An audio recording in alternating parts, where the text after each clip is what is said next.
my way or the highway. So anybody wants to walk, do it now.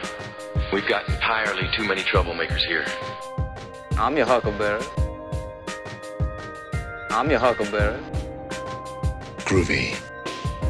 I'm your huckleberry. I'm just a happy camper. Nice. Nice. Not thrilling, but nice. Leon's getting larger. Would you classify that as a launch problem or a design problem?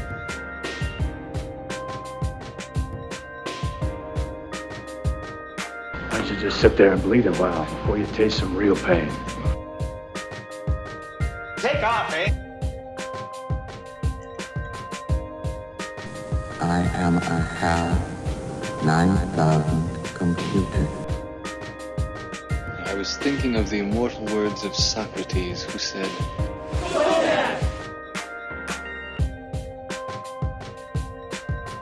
All I'm offering is the truth.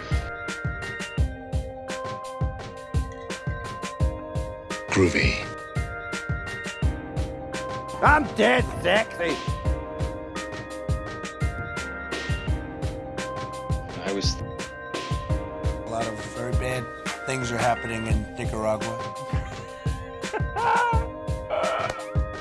To be a moron. To be moronical. An imbecile. Guy talk!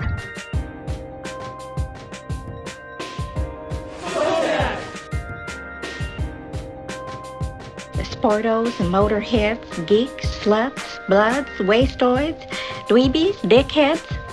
They all adore him. They think he's a righteous dude.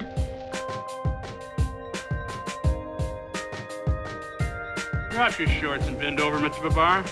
Moon River. He thinks I made it up. Unbelievable. A lot of very bad things are happening in Nicaragua. We're honored to have with us today our amazing Vice President, Mike Pence, and his wonderful wife, Carrot. You'll have nobody guarding your potatoes. And you know, when you say per capita, there's many per capitas. It's like per capita relative to what? What do you say we cut the chit-chat a-hole? Butthole! Tell him, McCluskey. Tell him what time it is. Groovy. It's good to be the king. Hail to the king, baby. It's good to be the king. To be a moron. It's good to be the king. To be a moron. To be moronical. An imbecile. It's good to be the king. Groovy. I'm your father, Luke. Give in to the dark side of the Force, you knob. Bring out Janet! Soon we will leave this lame planet and fly through outer space with cool aliens who like us. It is going to be awesome! Zoltan! Wah-wah-wee-wah! Gentlemen, you can't fight in here. This is the war room.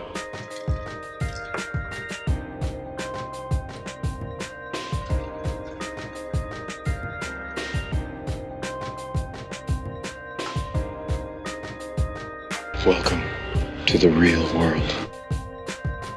Take off, eh? Let me put it this way, Mr. Raymer.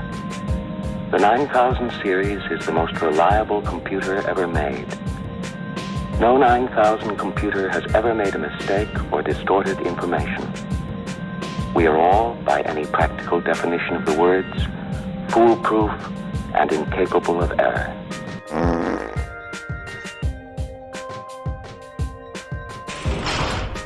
Hi, everybody. I know. It's a Sunday. And normally, most of the time I take the Sunday off. Sound okay for everybody? Might be a little loud today. It's hard. I've been, between the Sexy Liberal show and the VIP meet and gropes afterwards and all that kind of stuff. The sound has all been fluctuating. Hello, Poughkeepsie. Naked woman in Portland scares Fed troops away. I know. I didn't get a chance to watch that one because I was working. Okay, not all of us can hang out in, you know, woman scares. Is that the headline? Portland. I'll just do that. Safari can't open page. Well, I must have safe search on. So the reason I'm on today, yes, the virtual meet and grope turned out very well. Thanks, Melinda. It was super fun, although exhausting, and I'm trying to create a way that I could, for the next shows, have kind of a shorthand production situation where I can just fire stuff up and shoot stuff and get my costumes in order. It's so funny how everybody thinks that chaos is the solution to everything, and then once you do something and you're like, why don't we just freeball it? It'll be fine. And then the next time you're like, that was way more work.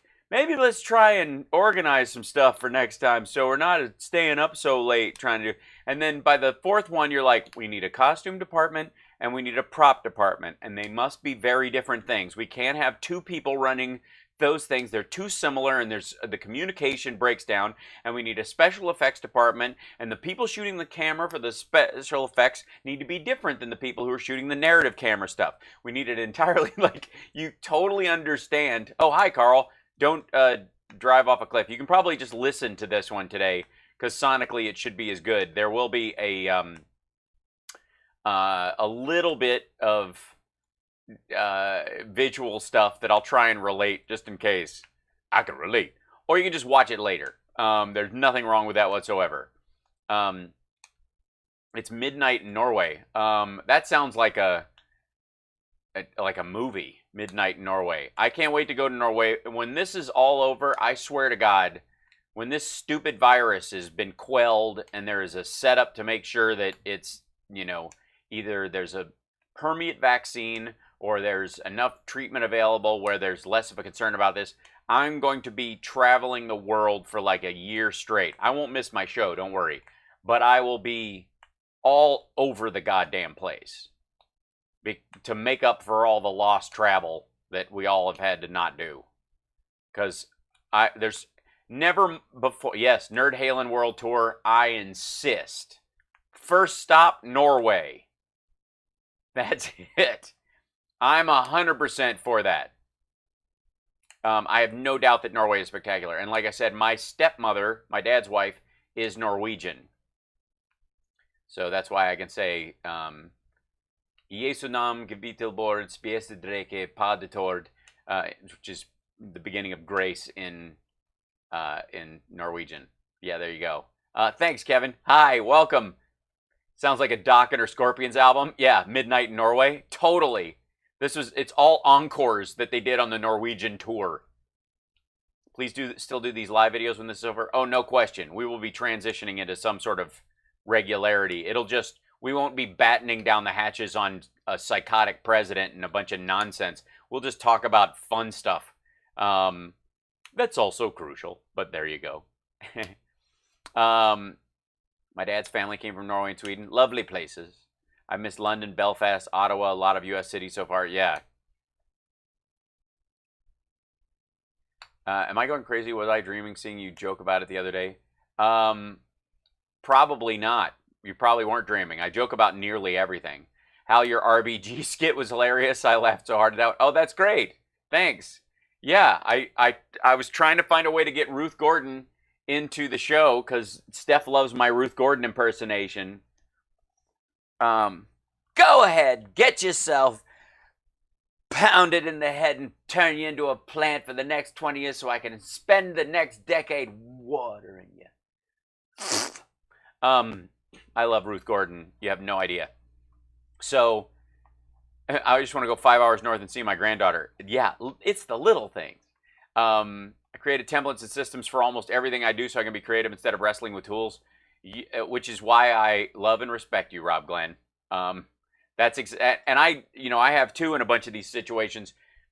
I just have to, because the news changes every 6 hours. I have to come. I've got to. There's some variables that are inevitable, but I'm trying to batten down the hatches on all non-variable elements. If that makes sense. I need to do a scene with Mario Cantone. I don't think he would have me. I think I would ruin his reputation. A guy just trying to think of who that reminded me of. It was Ruth Gordon. Yeah. That was a quick one. That was, by the way, my girlfriend's son's graduation gown for their virtual graduation that they had. Reality, RBG is in palliative chemo. Joe really needs to. Yes. No question. I mean, like anybody who's even on and even remotely like, I don't know if I'm inspired by it, like, piss off. RBG should not have to hang on for another 4 years. Are you insane? Give the woman a break. Did I remember that I had trouble making bread? No, I was making great bread. I just hadn't done sourdough yet. That was the thing. Yeah, the gown was part of it. And the wig it's a little, it was the best one I could find, but it was pretty darn close. The wig is straight up like Norman Bates, you know? Thanks, Rob. This whole show became a machine in the last little bit. Like, I've got this on a relative turnkey now. Like, there's still some variables I don't have much control over, which is the next phase. I need more Ruth Gordon in these. Okay, no question. As a matter of fact, I will have a running thing with, I'll make sure that Ruth Bader Ginsburg shows up as Ruth Gordon in the next Sexy Liberal one as well. So, and now that I've got a little more time and I know that I have the stuff, because that was last minute. I was just like, because she went into the hospital and I was like, that's got to be in there. She's doing fine, but we don't need to play ducks and drakes with this at all. Hey, did everyone enjoy the Slut Show last night? Yeah. The Sexy Liberal Unity Tour, which I wanted to call us the Sexy Liberal Uncensored Tour the first time around. The Slut acronym was my idea. So there you go. It's all about the starter, I've heard. Yes. So here we go. Let's jump into this, because I know I'm jumping into people's Sundays. So Julius, love you too. Let's jump in here real quick, and thank you for giving a thumbs up and a like to the show, and thanks to all our Patreon supporters and everybody who bought a ticket to the Sexy Liberal Show. More to come on those as well, and those of you who are in the VIP last night and the VIP meet and grope Sunday hangover brunch this morning, that was lovely to see you guys as well. Yeah, I don't know that she ever stopped, Deirdre. That was my point. Like, Hallie needs what? To join the White House press corps and needle Kaylee? I think that's a good idea. I think Hallie might end up with her own MSNBC show. That could be the thing. Afternoon slot. Maybe morning before Stephanie Rule. That could be the possibility. We'll see. Oh, saludos from Mexico. Thank you. Hi, everybody. Look at this. This is weird. Just my Sunday was boring until now. Aw, well, I'm glad. Melinda, how I was too shy to get on camera. I completely understand. Fear not. Gary in Panama, thanks. When this ends, do your show from Boca del Toro. Good internet. You keep the string tight between the tin cans. Yeah. Yeah, the great internet from Boca del Toro, I have no doubt. That'll be one of those things where it's as live. Right? So, and definitely Toronto will be on the list again. I want to do one. I would love to do a live show from Woody's, and maybe even inside Dragonfly. Some of the locations in Toronto the Queer as Folk fans like. Maybe just go up there for a week and do it in a different place every day. My 2-hour show. That'd be a good time. Hallie could take over for AM Joy. Yeah, AM Hallie, right? Yeah. And Noel Martin, good to see you. That's right. I just made a giant Italian hoagie and Pepsi with crushed ice, settling down with Hal and my pals. Oh, that's nice. It's a good way to settle in. That's a hoagie. Go figure. All right, so we're gonna do this Some of you have seen clips of this so far, and I saw a piece of this when they said it was coming. But this is my first time watching the whole thing all the way through. It's just us together. I need to borrow your energy. Oh well, it's available for rental, I suppose. All you need is a good sense of perspective, a rapier wit. You have to be devastatingly handsome, helps immensely, of course. And then, of course, joie de vivre. That is always good. So, Deirdre, thank you for switching platforms and joining us over here. There we go. Gold, prepare yourselves. I'm not buying gold. Gold's a pretty rock. It's next to useless for anything else. But you don't understand. We can swim across the river with all this gold in our pockets, right? Yeah. This is not the clip. This is the whole thing. This is the whole time. And by the way, Chris Wallace is increasingly starting to look like my grandma, my mom's mom. Dead ringer. It's super weird. Yeah. Oh, this interview is gold. I see. Yeah. Here we go. Let's. The Oval Office, President Trump, you've agreed to. Oh wait, hold on. He had us in a little intro here, I think. And hello again from. And hi. Hello. Fox News in Washington today from the White House. We're on the president's patio just outside the Oval Office. Which he's like, why are we out here on two chairs, two interior chairs, out on the patio? See that? Is it just me? Those aren't that little table that's right there. That's an outdoor patio table. That's an indoor flower arrangement from one of the dining rooms, you know, to gussy the place up. And two indoor chairs. Chairs that Teddy Roosevelt probably farted in, and they're dragging them outside in 100-degree heat. Because why? President Trump, you've agreed to answer all manner of questions. No. All manner of questions. Most with a question mark at the end? Subject off limits. Thank. Ugh. Oh. He looks like he's just peeing. He's just in his diaper right now. Who has a shit-eating grin when there's 140,000 dead in the country you're charged with caring for? You, and welcome back to. He doesn't seem happy, though. This does not seem genuine. He seems exhausted, bagged out. I'm going to say coked out of his mind. And the nasal bump is just starting to flare up. So he had a blast of the Adderall, Cialis, meth, Sudafed stuff right before they went on the air, and it hasn't taken yet. It's News Sunday. Thank you very much. It's so good to. Let's start with the surge of the coronavirus across the country in recent months. Excuse me, what surge? Fake news. I quit. I'm out. You still talk about it as, quote, burning embers. But I want to put up a chart that shows where we are with the illness over the last 4 months. As you can see. Okay, first of all, you're not putting up a chart. You're holding up a piece of paper. Folks, I'm sorry. I am not. Do you know how many millions of dollars these networks have? Do you have any idea how much Chris Wallace makes somewhere in the order of like $30 million a year? Look at my graphics. I did them myself. You can't print that shit on cardstock. You're going to be having this on screen. We hit a peak here in April. 36,000 cases. It's cases. Look at the panic in his face. What is that? I have not seen this chart before. They don't show me the bad news.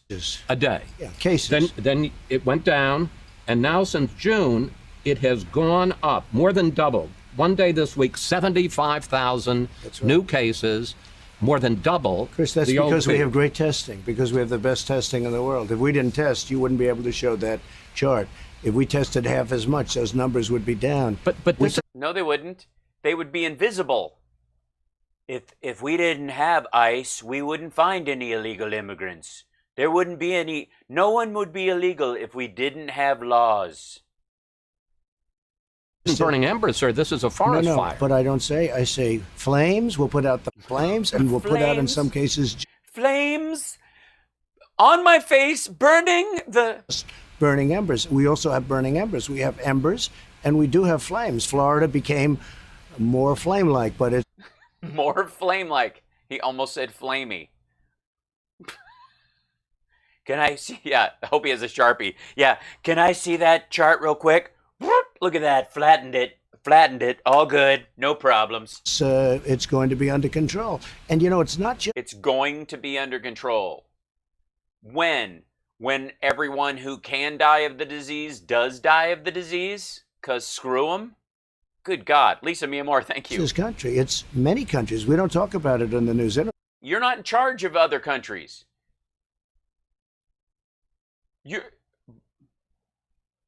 I mean, you want to talk about, you know, shitty YouTube content, tell me about somebody else. Talk about Mexico and Brazil and still parts of Europe, which actually got hit sooner than us, so it's a little ahead of us in that sense. You mean they've gotten a handle on it and fixed it, dickhead? But you take a look. Why don't they talk about Mexico, which is... Because you're not the president of Mexico, asshole. What are you talking about? Seriously? Not helping us. And all I can say is, thank God I built most of the wall because of... Wait, wait a minute, Mexico are assholes now? I thought they were doing so great and we had 17,000 or 24,000 troops on the border and they're doing so great and that's why the numbers are so... They're going up in a down way. Remember that shit? I didn't have the wall up. We would have a much bigger problem with... No, Mexico would have a much bigger problem. They are keeping us out, you asshole. We have more cases than they do. But, sir, we have the 7th highest mortality rate in the world. Our mortality rate is higher than Brazil. It's higher than Russia. And the European Union has us on a travel ban. Yeah, I think what we'll do... Well, we have them on a travel ban too, Chris. I closed them off. If you remember, I was the one that did the European Union very early. But when you talk... Yeah, except for the UK, because Boris Johnson was running the joint, and then Boris got it, and he shut the door, like, oh, you've got it, click. About mortality rates, I think it's the opposite. New immigration policy, who dis? I think we have one of the lowest mortality rates.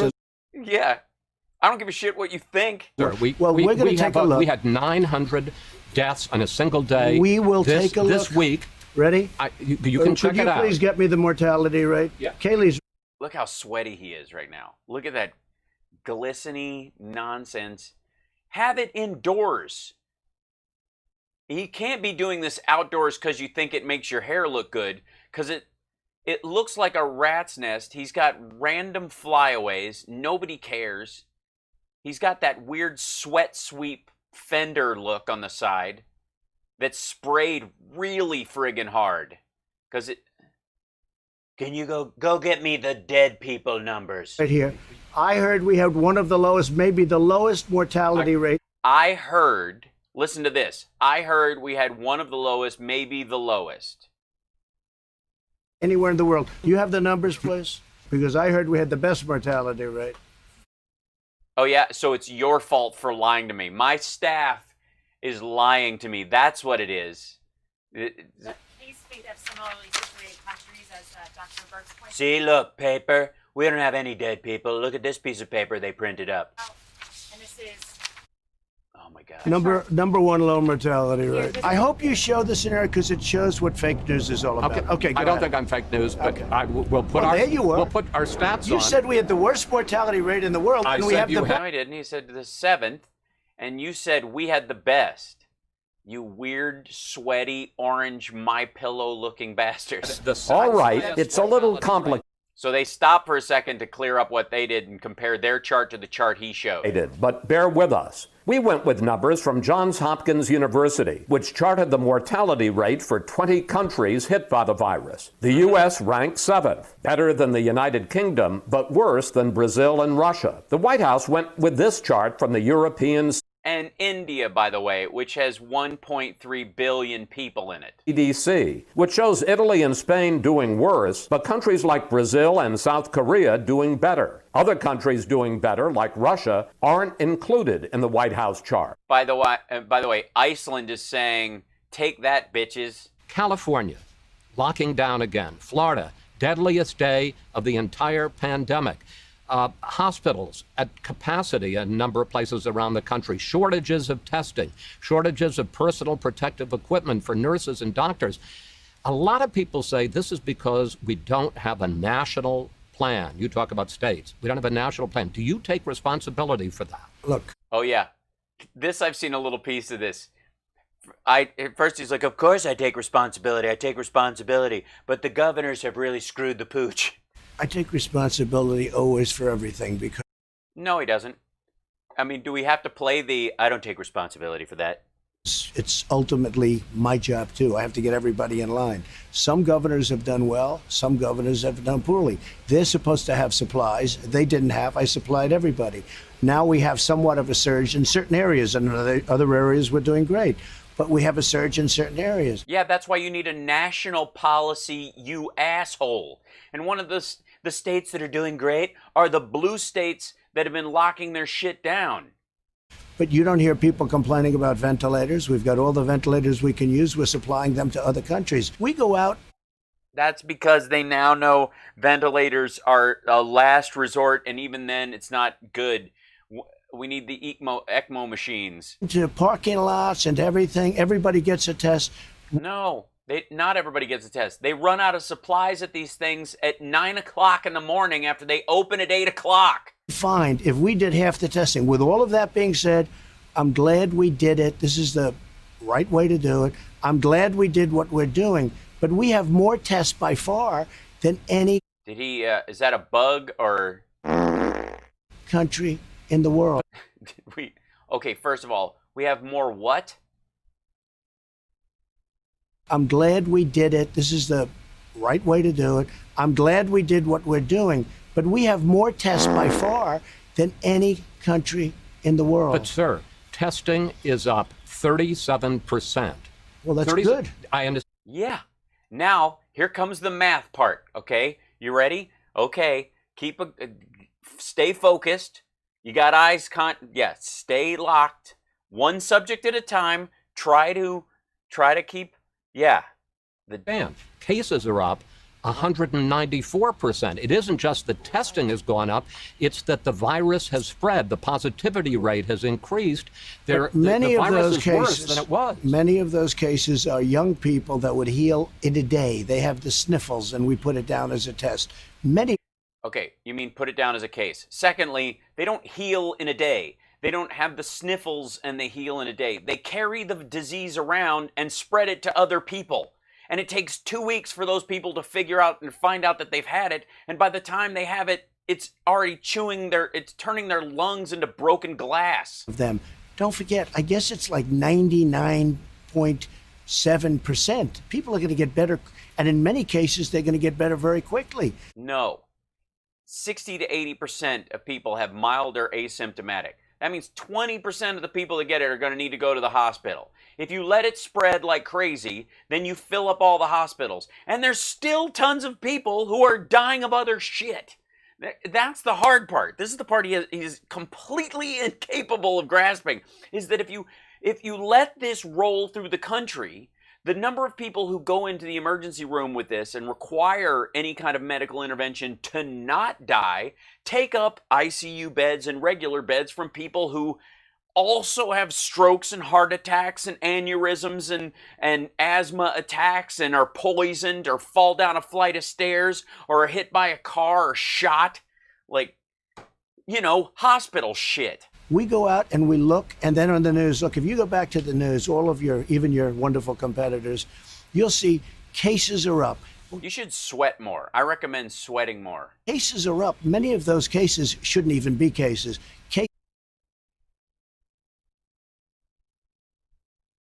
It's a contagious disease. Anybody with it can give it to somebody else. The R naught on it is 2 at its root, without intervention, with them just walking up to somebody, they're going to infect 2 other people. Cases are up because we have the best testing in the world, and we have the most testing. No country. No, you wouldn't, if you were testing like crazy, but you were confining the virus, the number would go down. Has ever done what we've done in terms of testing. We are the envy of the world. We're the envy of the world. Oh, who calls him? We so wish we were you guys. Are they laughing on the other line? Hey, Macron, we're kicking your ass in the testing. Yeah, totally wish we were you. Yeah, that's great. Oh, Donald, I wish I was you. Okay, yeah. They call and they say, the most incredible job anybody's done is our job on testing, because we're going to very shortly be up to 50 million tests. You look at other countries, they don't even do tests. They do tests if somebody walks into the hospital, they're sick, they're really sick. They test them then, or they'll test them in a doctor's office. But they don't go. And then they track and trace the people they've come in contact with and test those people, because they have a system in place to find out who they've been in contact with and stop the spread. And they make those people quarantine themselves for a couple of weeks. And if they develop symptoms, they treat them. I have massive areas of testing, and we do. And I'm glad we do. But it really skews the numbers. It doesn't skew the numbers. The numbers are real. Like, you can, I'm glad we walked off a cliff, because it really proves that gravity happens. Do you a favor, because I'm sure a lot of people listening right now are going to say, Trump, he tries to play it down. He tries to make it not seem as serious as it is. No, this is very serious. 75,000 cases a day. Show me the death chart. Show me the death chart. I don't have the death chart. Well, the death chart is much more important. The death chart is 1,000 cases a day. Excuse me. It's all too much. It shouldn't be one case. It came from China. They should have never let it escape. They should have never let it. It's not a fucking werewolf. It's not a tiger that got out of a friggin' zoo and is running through New York. They should have never let it out of its cage. It's a contagious disease. We have a pandemic response team, or we had one, because you can't control things breaking across borders in a country like ours where we interact with everybody. But it is what it is. Take a look at. But it is what it is. So yeah, I mean, honestly. Europe, take a look. Yeah, because that's a good point, Mick. The permanent disability from heart and lung damage that comes from it. They get in, they get a little disease, and they go home, and they'll be short of breath for the rest of their lives. Look at the numbers in Europe. And by the way, they're having surges. Are 6,000 in the whole European Union. They don't test. They don't test like we test. Is it possible that they don't have the virus as badly as we do? No, it's possible that they don't test. That's what's possible. We find cases, and many of those cases heal automatically. We're fine. They heal automatically. In a way, we're creating trouble. Certainly, we're creating trouble for the fake news to come along and say, oh, we have more cases. Look, we did something that nobody's ever done. We do have more cases. Only the ventilators, where we're supplying them all over the world. We did a testing program, the likes of which nobody's ever done before. The head of the CDC, Dr. Redfield, said this on Tuesday. Dr. Redfield.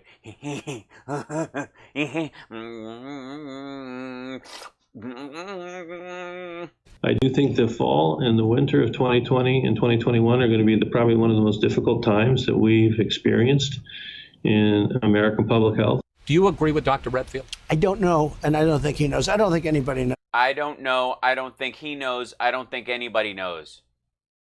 Jesus Christ. With this is a very tricky deal. Everybody thought the summer it would go away and it would come back. No, it didn't. No, we didn't. You said it would go away in April. In the fall. Well, in the summer it came. They used to say the heat. Show me the death chart. I will. That's a good idea, Noel. The heat was good for it, and it really knocks it out, remember? And then No, you said that. I come back in the fall. No, you're talking about Burks, and you bought her line of bullshit that it's an influenza-like illness, and the influenza goes away in the summertime.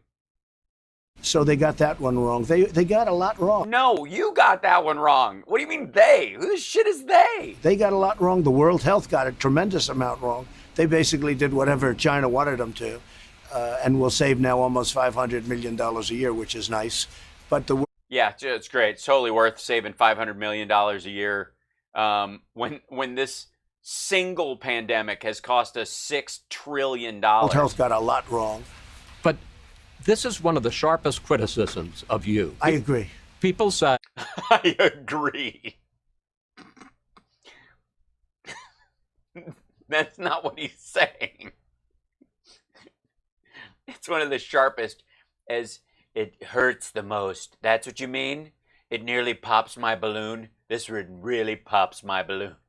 I agree. That you talk about the world as you'd like to see it rather than follow the signs. No, Well, let me just ask the question, sir. No, I don't think. I think the problem is science. Why on earth would your administration be involved in a campaign at this point to discredit Dr. Fauci, who is the nation's top infectious disease expert? Because we're not. If one man from my administration doesn't like him because he made a few mistakes. Look, Dr. Fauci said don't wear a mask. Dr. Fauci told me not to. When they were running out of masks because people were buying PPE, he was saying, stay home. We need these for doctors. We were running out of masks for nurses and doctors. Stop buying the medical masks online. We can't find them. Ban China would be a big mistake. I did it over and above his recommendation. Dr. Fauci then said you saved tens of thousands of lives, more than that. He said you saved. He also said if you'd have started the stay-at-home order, the 15 days to stop the spread, if you'd have started that 2 weeks earlier, you'd have saved 40,000 lives. And that was his recommendation. It took him 2 weeks to convince you. Tens of thousands of lives. Dr. Fauci's made some mistakes, but I have a very good, I spoke to him yesterday at length. I have a very good relationship with Dr. Fauci. But sir, I told him about the whole, like, are you still trying to stuff light bulbs up the patient's asses? Because if there's some light in the body, if sunlight, maybe, hear me out, if sunlight kills the virus, maybe if we cut people open and expose their internal organs to sunlight, where are you going? This weekend, your White House put out a series of statements, so-called mistakes, that Dr. Fauci had made. One of your closest aides, one of your right-hand men, Daniel Scavino, put out this. Have you seen this? Well, this Doctor, cartoon? Dr. Fawcett. Shut him off, yells Rand Paul, and the economy and Uncle Sam going down the drain. Schools closed this fall, indefinite lockdown, shut up and obey, no NFL season. That's the standard. This doesn't look like it's drawn like from a Russian Patreon suggestion. Him as a leaker and an alarmist. Oh, I don't know that he's a leaker. Why would he's a little bit of an alarmist. That's okay. A little bit He's of an a bit alarmist. I'm an alarmist? A little bit of an alarmist. Let me just say, Dr. Fauci at the beginning, and again, I have a great relationship with him. I spoke to him at length yesterday. Dr. Fauci at the beginning said, this will pass, don't worry about it, this will pass. I'm sorry, I'm just creeped out by his sweaty, poor crinkliness right now. He was wrong. Dr. Fauci said, don't ban China, don't ban China. I did. He then admitted that I was right. But you made mistakes too. He didn't say don't ban China. He said don't just ban China. He's been saying this nonsense forever. Nobody said a stoppage of travel from China was a bad idea. What they said was a bad idea was only doing that and then blowing off the rest, tracking and tracing, and then going golfing and having rallies. That's what they meant. It's not enough. I guess everybody makes. I was going to say, you said at one point. It's one person coming in from China, and we have it under control. It's going to be just fine. When you have 15 people, and the 15 within a couple of days is going to be down to close to zero, that's a pretty good job we've done. I think we're going to be very good with the coronavirus. I think that at some point that's going to sort of just disappear, I hope. I'll be right eventually. I'll be right eventually. I'll be right eventually. After everyone who could possibly die of this disease is dead, I'll be right that it will basically not exist. We'll be right eventually. You know, How pathetic do you have to be to just write off the deaths of millions of Americans over time? Definitely hundreds of thousands this year. We're already at the 200,000 mark. They've been undercutting the number by 26%. It's going to disappear. I'll say it again. But does it's that... Yeah. So is the Earth. Going to disappear. Does that discredit And I'll you? be right. I don't think so. Right. I don't think so. You know why it doesn't discredit? Because I've been right probably more than anybody else. Then there are masks. From the I've been right probably more. Oh, my God. first day that the CDC said that people should wear masks on April 3rd, you said you weren't going to. You wore a mask for the first time in public at Walter Reed this weekend. Question, the CDC says if everybody wore a mask for 4 to 6 weeks, we could get this under control. Do you regret not wearing a mask in public from the start? And will you consider a national mandate that people need to wear masks? No, I want people to have a certain freedom. A certain freedom to cough and expel virus all over their fellow Americans. Don't believe in that, no. And I don't agree with the statement that if everybody wear a mask, everything disappears. So what? What do you think the alternative is? Do you think not wearing masks? Do you think wearing masks helps it spread? What kind of QAnon bullshit is this? Dr. Fauci said don't wear a mask. Our Surgeon General, terrific guy, said don't wear a mask.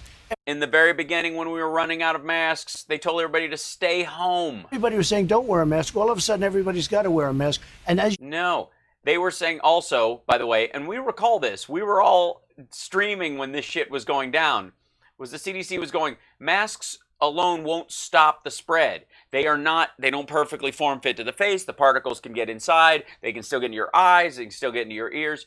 But the studies came out about wearing masks, and countries, European ones, by the way, that had mask mandates stopped the spread by 60%, bent the curve so much faster. That's why that information is out now. This is just, yes, and Trump definitely believes in herd immunity at this point. As much as he shit on Sweden, he's jealous of their turnout. No, masks cause problems too. With that being said, I'm a believer in masks. I think masks are good. But I leave it up to the governors. Many of the governors are changing. They're more mask into. They like the concept of masks. But some of them... Nobody likes the concept of masks. Nobody. It's a necessary evil. Nobody wants to continue it. We want to do this for as short a period of time as possible. That's why you do a nationwide mandate. That's why you do it, and then you get it over with so we can all go back to normal as soon as possible instead of dragging this out with this drip, half-assed bullshit. I don't agree. I do say this. Schools have to open. Young people... Okay, here's a good idea, dude. Do all your White House meetings from a public school starting in August. They'll have to go to school.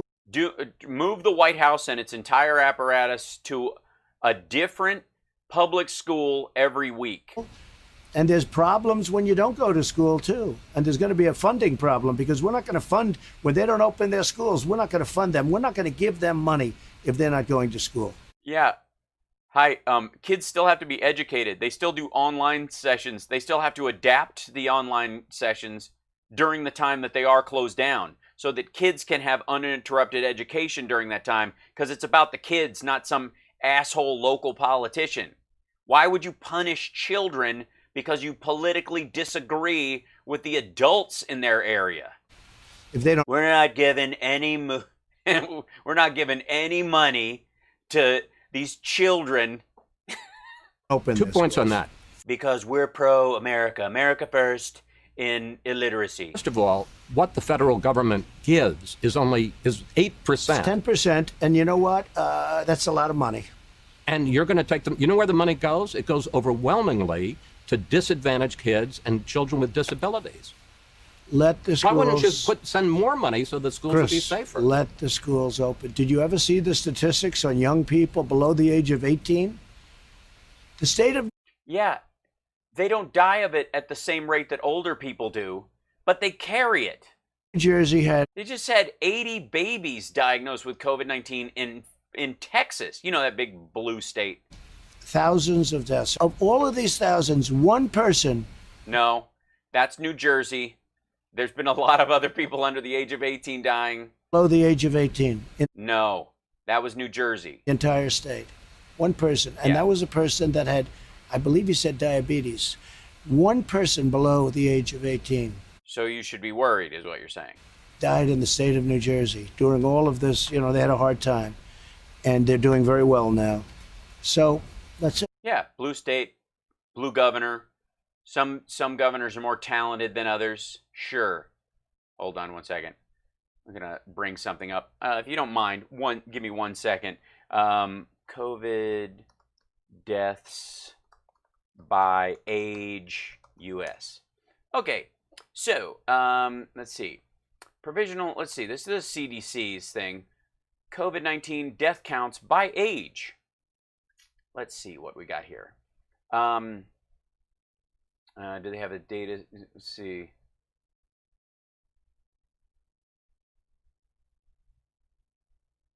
Okay, so as of July 11th, we've had 9 children under the age of 1 die. We have 8 children that were 1 to 4 years old die. We've had 14 kids who are 5 to 14 years old die. We've had 157 die between the age of 15 and 24. And I would assume that some of those were under the age of 18 by number. And that's them only counting 131,000 in that. And this is, let's see, total deaths in the country. We've had 1,000,003 people die. We've had 121,000 extra people die. There we go. Let's see. The pneumonia and COVID overlap, or the is only 52,000, which is older people. The influenza overlap was only 6,500. Yeah. So 121,000. And so the idea that there was one is an absurdity. Just saying, for the record. The stimulus bill is running out the end of this month. Yeah. The Republicans say they want liability. And that was 2 weeks ago, by the way.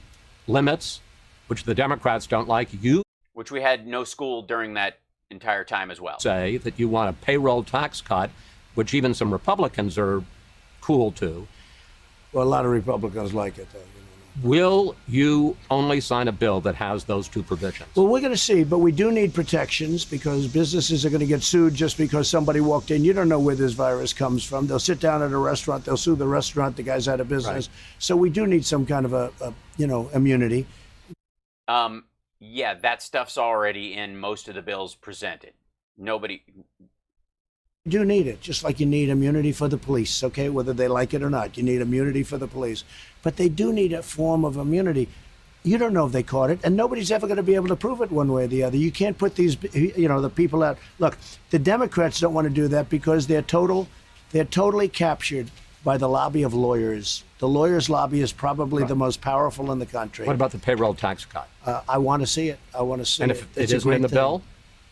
I'll have to see, but yeah, I would consider not signing it if we don't have. He won't. That won't be a stopping point. Payroll tax cut. Yeah. No, he means immunity for police officers for being, for excessive force or whatever. Understand that almost everyone who's physically taken down by the cops who deserves it will attempt to sue police officers for excessive force. Every single one of them, or try to get their sentence lowered because of it. That's just a reality. Hot enough for you here, Mr. President? It's hot. It's about, sort of almost record-breaking stuff. It's not record-breaking stuff. Why has everything got to be record-breaking? Well, this is the top, most, best. This is the hottest. You're welcome. Only I could make the decision to sit outside in the heat. We wanted to do it inside. This was your choice. But I wanted... Fake news. Excuse me. This was your request. I know because it happened in my head. Just sweat a little bit. Well, we both are. There has been a spike in violent crime in America in recent weeks. We've seen deaths up in New York, deaths up in Chicago, shootings. How do you explain it, and what are you going to do about it? I explain it very simply by saying they're Democrat-run cities, they're liberally run, they're stupidly run. They're the biggest economies in the world. They're the most productive cities in the entire country. They are representative of the highest wages. They have the strongest infrastructures. They are, most of them, New York, LA, San Francisco, Seattle, the big cities in this country, which are Democrat and poorly and liberally run, have economies and infrastructures bigger than most European countries by themselves. Have forced them in Seattle to end the CHOP because, we were going in that following day. You probably have heard it. Yeah, and 2 kids were shot in there. The CHOP is bullshit, and the police moved in after that happened. Ready to go in. We were all set. And when they heard that we were going, they set their police force. Liberal Democrats have been... That was an edit. They cut something out there. Where was that? See this? See this? This is when even them showing, like they showed him asking for his stupid charts and all that nonsense. This is when they cut something out because he either requested it cut out or he said something fake or completely bullshit. They set their police force. Liberal Democrats have been running cities in this country for decades. Poorly. Poorly. That's why I lived in one forever, and why Wall Street is set in one, and why the biggest economies in the entire nation are all run by Democrats and have for decades. Why is it so bad right now? They've run them poorly. It was always bad, but now it's gotten totally out of control, and it's... Yeah, they need to get it together, like places like Charlottesville. Really, because they want to defund the police, and Biden wants to defund the police. Sir, he does not. Look, he signed a charter with Bernie Sanders. The Unity Charter, yes, and? Get that one, just like I was right on the mortality rate. You weren't right on the mortality rate. You said we had the lowest. We don't. We have the 7th lowest according to their chart, and the 4th lowest according to the bullshit chart you pulled out of your ass. Did you read the charter that he agreed to? It says nothing about defunding the police. Oh, really? It says abolish. It says defund. Let's go. Let's go. Get me the thing. I've been told. Come on. Get me the charter, please. Please get me the charter. Someone go through the whole thing. Chris, you've got to start studying for these. He says defund the police. He says defund the police. They talk about abolishing the police. They Okay, all right. It must be in there then. Talk about illegal aliens pouring. I look forward to seeing that. Meanwhile, the George Floyd murder has reignited the issue of racism in policing in this country. I want to give you a couple of statistics. Nationwide, blacks are twice as likely, fewer in absolute numbers, but in terms of per capita, blacks are twice as likely to be shot and killed by police as whites are. In Minneapolis, over the last 5 years, police used force against blacks at a rate 7 times that against whites. Can you understand why blacks would be angry at that? Of course I do. Of course I do. Many whites are killed also. You I have to say understand that. I mean, many whites are killed. I hate the sound, but this is going on for decades. This is going on for a long time. It's not my fault. I'm just president right now. Long before I got here. If you look at what's gone on in Portland, those are anarchists, and we've taken a very tough stand. If we didn't take a stand in Portland, we've arrested many of these leaders. If we didn't take that stand, right now you would have a problem like, they were going to lose Portland. So let's see what this says here. They were going to lose Portland. Who's they? Prosecution, sanctuary cities. Actually, by the way, since they started snatching people off the street extrajudicially with these like gacked up, camoed out guys in minivans, the protests have doubled. You made it worse. You instigated. Incentivize illegal alien, expand asylum, abolish immigration detention. No, that's not. Well, no, we'll find it. Okay. This thing is many pages long. End prosecution of illegal border crossers. Support deathly, and these are the worst things. Sir, I'm not disagreeing with you on any of those. I'm disagreeing about defund police. The White House never sent us evidence the Bernie Biden platform calls for defunding or abolishing police because there is none. It calls for increased funding for police departments that meet certain standards. Look at that. Biden has called for redirecting some police funding for related programs like mental health counseling. Right. You know, adult solutions. This week, you said that Black Lives Thank you, Matter Madam. and the Confederate flag are both issues of freedom of speech. But in the case of the Confederate flag, there are a lot of people who say these were traitors who split from this country, fought this country in large part to preserve slavery. Is the Confederate flag offensive? It depends on who you're talking about, when you're talking about. When people proudly had their Trump wasn't a Democrat for years. He was a sexually assaulting second generation rich kid. their flags, they're not talking about Democrat. This dude's always been an anti-tax Republican. racism. They love their flag. He just hung around with whoever was in power. It represents the South. He's a star sucker. That's why he likes Putin so much. They like the South. People right now like the South. I say it's freedom of many things, but freedom of many things. That's what we have in our Constitution. Freedom of many things. It's freedom of speech. So you're not offended by it? The right to bear happiness.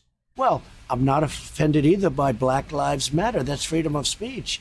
And you know, the whole thing with cancel culture, we can't cancel culture. That's what we're doing. We're trying to cancel Robert E. Lee. Cancel our whole history. We can't. How about we cancel the Confederacy?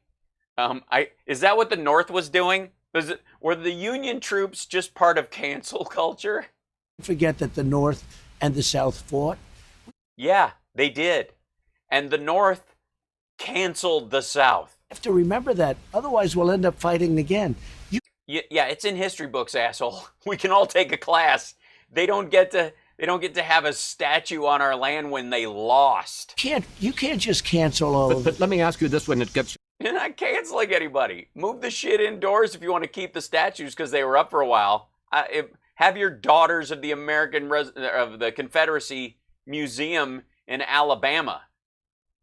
Knock yourself out. But you don't get a chess piece on the board after you lost. More than just cancel. Well, you're not... The next chess game we're playing, you don't get to have your pieces added to the other team's pieces against us to stack eventually so that all the losers back at one... And this is exactly what's happening. The Confederacy, the Nazis, everybody who supports like the Soviets, like the Russian sympathizers, like that... Basically, they've all got less than a full chess set, but they figure if they just stack all their pieces on there, it'll overwhelm us. Maybe like, this is cancel culture. Cancel culture. We fought a civil war. They weren't canceled, you dickhead. The National Defense Authorization Act, the NDAA, you have threatened to veto it because in the bill, and this is supported by Republicans as well. Yeah, right, Bob Kursky. Greetings from No Monument Avenue in Richmond. Yeah. It's interesting. I know about the Civil War, you know, and I know who won, and I know what it was about, and there's no statue in my cul-de-sac. I don't live in a cul-de-sac, but you know what I mean. Thanks, Debbie. Democrats that would rename Army bases named for Confederate generals. Now, this is a bill that funds military operations. It gives soldiers a pay raise. Yeah. You're going to veto that? Because they'll get their pay raise. Hey, look. Don't tell me this. I got soldiers the biggest pay raises in the history of our... Understood. Of our... No, he didn't. Don't say understood, because that's not true. Thank you, Rob. Military. I got... That's not true. By the way, hold on one second. I mean, to do this or whatever, Trump, biggest military pay raise, fact check, bink. So... yeah, here we go. CNN. Trump told the troops he gave them the first pay raise in years. He did not. Nice pay raises the last couple of years. It was the biggest raise for the troops since the 3.4 increase that President Obama signed into law for 2010. The 2019 rate. Okay. Trump could accurately say that the 2018 pay increase he signed into law, 2.4%, was the largest in close to 10 years. It was the biggest raise for troops since, wait a minute, the 3.4% increase that President Barack Obama signed into law for 2010. So there have been 2 Trump pay raises for the troops since he's been in office. The 2.4% in 2018, and then a 2.6% in 2019. The largest single pay increase was by Barack Obama in 2010, which was 3.4%. Military pay rose every single year under Obama. In 2017, Obama approved a 2.1% increase. He also authorized a 1.3% increase in 2016, a 1% increase in 2015, a 1% increase in 2014, a 1.7% increase for 2013, a 1.6% increase for 2012, a 1.4% increase for 2011, and a 3.4% increase for 2010.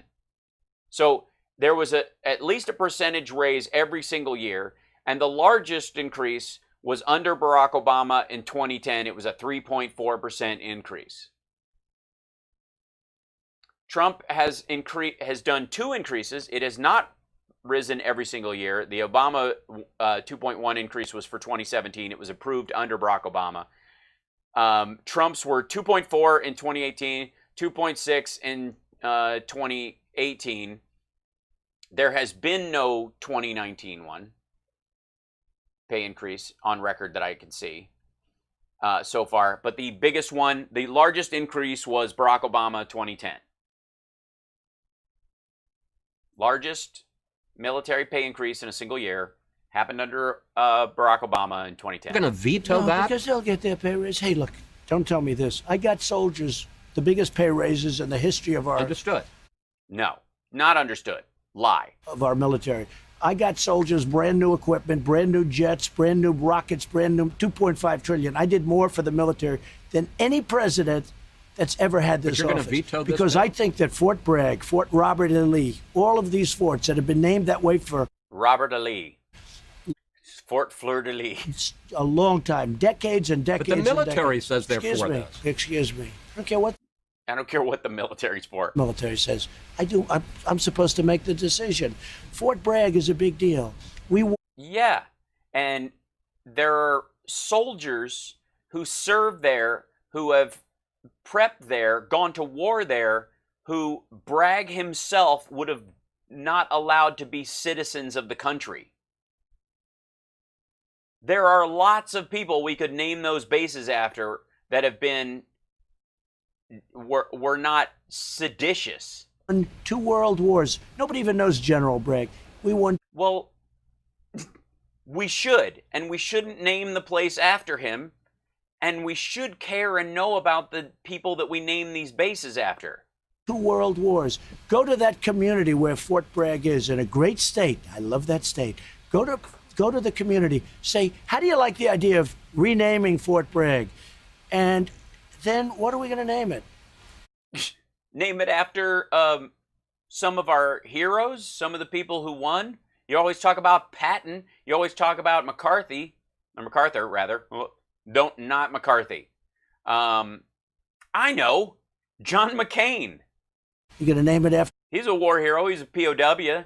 You know, one of the longest serving vets in American history. That works. The Reverend Al. Sharpton. What do you? We're going to name it the Reverend Al Sharpton. Piss off. What do you name it, Chris? Tell me what. Yeah, Fort Tillman. That's a great idea. Omar Bradley Schwarzkopf. Yeah. You're going to name it. So there's a whole thing here. We won 2 world wars. 2 world wars. Who's we? Who's we? Your dad didn't go. You didn't go. Who's we? These beautiful world wars that were... Both my grandfathers served in the war. My uncle was in Vietnam. Who's we? Vicious. My cousin's a Marine. Who's we? You were going to disown your own son if he joined the military. Horrible. It was the only endearing thing about Don Jr. was that he was even floating the idea of joining the military at one point. And we won him out of Fort Bragg. John Lewis is a great idea. Although he's not a military guy, and he was literally a study of Gandhi. So he believed in Gandhian philosophy. I don't know if you name a military base after a pacifist. We won out. Fort Bone Spur. Good one. all of these forts that now they want to throw those names away. Yeah, and keep the fort and the soldiers and the people there and name it after somebody who represents the greatness of all those people. And if you don't think those people exist, you don't give a shit about American history. You're just buying votes from racists. No, I'm against that. And you know what? Most other people are. And no, they're not. No. The military's for it. They don't understand why the shit we would have a base named after Himmler or Hirohito either. Even, I don't believe in polls because I see the fakest polls I've ever seen. But that poll is a 64% thing, which actually surprised me. We won. Yeah, 64% want to change it. World wars out of these military bases. No. Yeah, and it had nothing to do with the branding on the place. The branding aspect is a shameful aspect of it. These guys, the fact that they served, they won 2 world wars, even having trained at a base named after someone who would have killed them. I'm not going to go changing them. I'm not going to. Well, then we'll wait till next year. You'll veto them. I might. Yeah, I might. No, he won't. At Mount Rushmore on July 3rd, you said that we face a far left fascism in this country. And then you said this. Our children are taught in school to hate their own country and to believe that Adderall should only be taken under a doctor's orders in pill form and not snorted with a line of Sudafed and benzene. Men and women who built it were not heroes, but that were villains. You said our children are taught. He's sweating now, too. This is like the elevator scene in Captain America. Both these guys are going to get their ass kicked. School to hate our country. Where do you see that? I just look at school. I watch, I read, look at the stuff. Now they want to change 1492. Columbus discovered America. You know, we grew up, you grew up, we all did. That's what we learned. Now they want to make it the 1619 Project. Where did that come from? What does it represent? I don't even know. It's slave. Yeah, it's about the institution of the slave trade. That's what they're saying, but they don't even know. They just want to make. You don't know. Thanks, Brian. I'm no fan of the 1619 Project in the abstract, but education about the slave trade and chattel slavery and how we used it in terms of our country is meaningful. Change cancel culture. I hate the term actually, but what does that have to do with? Kids aren't taught cancel culture in school. You do? Does he know the difference between Instagram and charter schools? I don't know. But are they teaching cancel people culture to hate America? I think so. Yeah, I think so. Look at the professors. Look at what's going on in the colleges. If it can. What is going on in the colleges? Please tell us what is going on in the colleges. It goes on in college. And look, we have as many as them. Excuse me. I think, to the best of my knowledge, we're sitting at the White House. Well, there is some question that he might not know where he is. The Oval Office is right behind me. We have as many as them. But who's them? The liberal, radical left. And I'm not talking all. I think liberal. I could tell you I like a lot of liberal people. I like a lot of liberal governors and senators. But Chris, we have a radical left destructive ideology, and it's being taught in our schools. And don't act like you're surprised to hear this. There are books written about it. And we can't Dude, there are books written about everything. Let that go on. We can't let you know there are QAnon books that say that you were at the base of Mount Rushmore because you were going to be there as John flew into a secret base as Washington's mouth opened and he landed inside, which is, I don't know what, that's creepy, so that he could start the arrest of all the pedophiles, which included, by the way, Tom Hanks and Rita Wilson, which is why they disappeared. And curiously enough, they disappeared, but they were on Colbert the night before last. Weird. Change the true meaning of what we're all about. And that's what's the true meaning of what we're, explain which part how does it violate what we're all about? If we're about equality of opportunity, not outcome, we get that part. What they're trying to do, and I don't want it to happen. Not on my watch. It's not going to happen on my watch. Mr. President, you'll be happy to know that Fox News has a new poll out today. Oh, Willie. And you're going to be the very first person to hear about it. Chris Wallace is enjoying this a little too much. In the national horse race, Joe Biden leads you by 8 points. Oh, and by the way, the July 12, 15, the margin of error is plus or minus 3%. So it could be 3% lower, bringing them closer together. So he could be at, I guess, and that goes either way. It's not like you trade off directly, meaning that, you know, if Biden goes down 3, Trump goes up 3. It doesn't quite work that way. It could go the other way. It could literally be that it's higher with Biden and even lower with Trump. You know what I mean? It's the margin of error. Everybody always thinks that it's the margin of error simply between the two, but that's not how statistics work. And in this particular instance, that's out. He's still got a 5% margin no matter which direction it goes. 9% to 41. That's, I think, 3. We do not have 30% of illiteracy in this country, Gordon. 4 points slimmer. Unless you're counting infants. It was a month ago. And on the issues, people trust Biden more to handle the coronavirus by 17 points, on race relations by 21 points, and even on the economy, they trust Biden more by 1 point. I understand. I understand. You're popping a stitch right now. However, we'll have more than 100 days to this election, but at this 100 days ain't shit. Point, you're losing. First of all, I'm not losing. You should have just said, at this point, you're a loser. That would have been so much more fun to watch us. Because you might as well have said that, because that's how he's reacting. Because those are fake polls. They were fake in 2016, and now they're even more fake. The polls were much worse in 2016. No, they weren't. They interviewed 20. When it boiled down to it, she was always within the margin of error. Thanks, psycho lefties, assholes, because you're the ones who ground it down. That's right. Thanks, TYT. Thanks, Jimmy Dore. Thanks, Majority Report.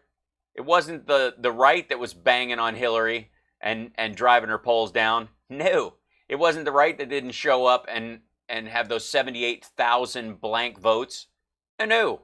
2% Republican.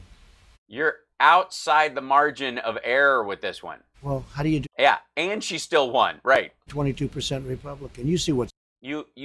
You lost the popular vote. You were a loser then, you're a loser now. You cannot roll on anybody, you know, saying that Biden is not winning, like, outright. Going on. I have other polls that put me leading, and we have polls... Oh, really? Let's see them. ...where I'm leading. Go. All right, let's get the charter. Bring out the polls. Show them the Sharpie polls. I have a poll where we're leading in every swing state. I drew it up myself. And I don't believe that first of all, the Fox polls, whoever does your Fox polls, they're among the worst. They got it all wrong in 2016. They've been wrong on every poll I've ever seen. I must tell you. No, I'm just telling you. And let me... I'm telling you. No, I'm telling you. No, I'm telling you. Let me ask you this. So on the economy. So I've always led on the economy by a lot. I know, which is why I was... Well, you've always talked like you eat lead paint, maybe. You can't put two sentences together. They will amount... And he's still kicking your ass. See, this is the part that I don't understand why he thinks this is a winning angle for him. Because he keeps bringing up that Biden can't speak, he can't put two words together, he gaffes all over the place. And by the way, do we have to... I mean, We're honestly, honored to have with us today our amazing Vice President, Mike Pence, and his wonderful wife, Carrot. Do we have to go... And you know, when you say per capita, there's many per capitas. It's like per capita relative to what? You'll have nobody guarding your potatoes. A lot of very bad things are happening in Nicaragua. So we're going to talk about gaffes.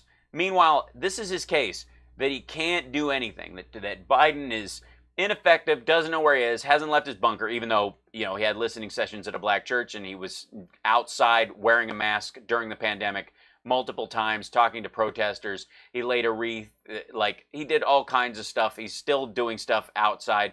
He's just, understandably, at his age and at Trump's age, he doesn't have the circle barrier that Trump has as president keeping him healthy, so he's taking extra precautions. It's not a stupid idea, since he has to live long enough to replace, pick Ruth Bader Ginsburg's position on the Supreme Court. Might be a good idea to not catch this shit, right, at Biden's age. Meanwhile, by the way, Trump is making this case. He can't put two words together. He's an idiot. He can't do anything right. And he's still kicking your ass. What does that say about you? That this dude who you think can't put two sentences together, and you keep saying this, is still beating you by 9 points. He goes up. He's winning Republicans over. Repeats. They ask him questions. He reads a teleprompter, and then he goes back into his basement. You tell me the American people want to have that in an age where we're in trouble with other nations that are looking. Why are we in trouble with other nations in a way that's different than we always have challenges on the world stage? Because you to do numbers on us. So let me ask you a direct question. No, I'm going to ask you a direct question about Joe Biden. Is Joe Biden senile? I don't want to say that. I say he's not competent to be president. To be president, you have to be not like you, sharp and tough and so many other things. He doesn't even come out of his basement. They think, oh, this is a great campaign. So he goes. You hid in a bunker during the riots. You shut off the lights in the White House so they wouldn't, like they were trick-or-treaters. I'll then make a speech. It'll be a great speech. And oh, it's super great speech. They're so good. We've covered all of them. Good Lord. Young guys start writing. Vice President Biden said this. He didn't say it. Joe doesn't know he's alive. Dude, you have somebody write half your tweets. You know how we can tell when the staff writes a tweet? There are no misspellings. Sometimes they do it on purpose. Okay, he doesn't know he's alive. Do the American people want... He doesn't know he's alive. You know what? Maybe Susan Collins is right. Maybe he has become more presidential. That number one. Number two, I built the greatest economy ever built. No, you didn't. You skated on Obama's. You did a giant tax cut, and you doubled the deficit. Anybody can flood the zone with money for a couple of years straight if you don't care about being there when the check comes due. Anywhere in the world, not only in this country, anywhere in the world, until we got hit with the China virus. We got hit with a virus, shouldn't have happened, and we had to close up. We saved millions of lives. Now we've opened it up. Got to go back to school. We're open. We got to do things. We had the best job numbers we've ever had. He's cliff noting this. By the way, the Adderall is starting to kick in. Last month, we should have good ones coming up in 2 weeks. Look, I built the greatest... No, we're not. ...economy in history. You didn't build it. You skated in on it. Obama inherited the worst recession since the Depression, righted the boat, kept it afloat. You were against the bailouts. They were what... The Fed made money on the bank bailouts, and the car companies... which, by the way, I think the energy sector relies on quite a bit, were salvaged because of it, and you were against it. Now doing it again. You see the numbers. The numbers are through the roof. The Democrats are Oh, that was an edit. He said, did you hear that one again? Where's the unedited version of this one? Why are they cutting shit out? We got to do things. We had the best job numbers we've ever had last month. We should have good ones coming up in 2 weeks. Look, I built the greatest economy in history. I'm now doing it again. You see the numbers. The numbers are through the roof. The Democrats are... Did you hear that? He started to ask him a question, and they cut it. Listen, that's not... I didn't do that. Got to Listen. do things. We had the best job numbers we've ever had last month. We should have good ones coming up in 2 weeks. Look, I built the greatest economy in history. I'm now doing it again. You see the numbers. The numbers are through the roof. The Democrats are purposely... Yeah, did you hear that? You see that? They're cutting shit out. This and by the way, I want to thank all the trolls and maggots and Trumpsters who are showing up and trying to defend their dear leader, this sweating blob of I guess Cheeto diarrhea. I guess is that the I always look on the side of the makeup thing what they name it. They try to give it a creative name, and I think Cheeto diarrhea is the current orange color that he's using with his, I guess that's fiberglass that he's wearing on the top of his head.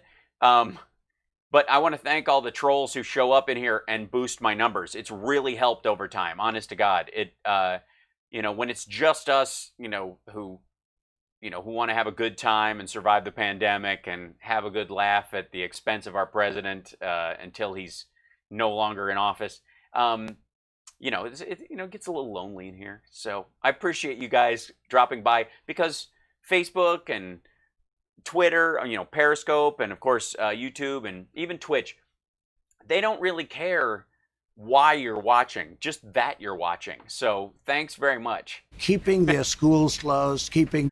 P.S. You're dipshits, and I can't believe you think this guy represents your ideals, if you have any. The state's closed. I called Michigan. I want to have a big rally in Michigan. Dumb idea. You know we're not allowed to have a rally in Michigan? Yeah. Do you know we're not allowed to have a rally in Minnesota? Do you know we're not allowed to have a rally in Nevada? We're not allowed to have rallies. Well, right. So what? Find some other way. You think you're adding voters at any of these rallies? You think anybody comes to a rally and goes, you know what? I think I'm on board with him. Think anybody needs a rally to vote for you? The only people who show up at these rallies are diehard Trumpsters. He's not bringing anybody on board. And during a pandemic, you're repelling people.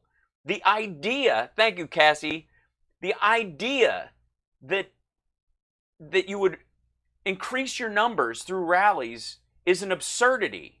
It's part of why some of your support is slipping.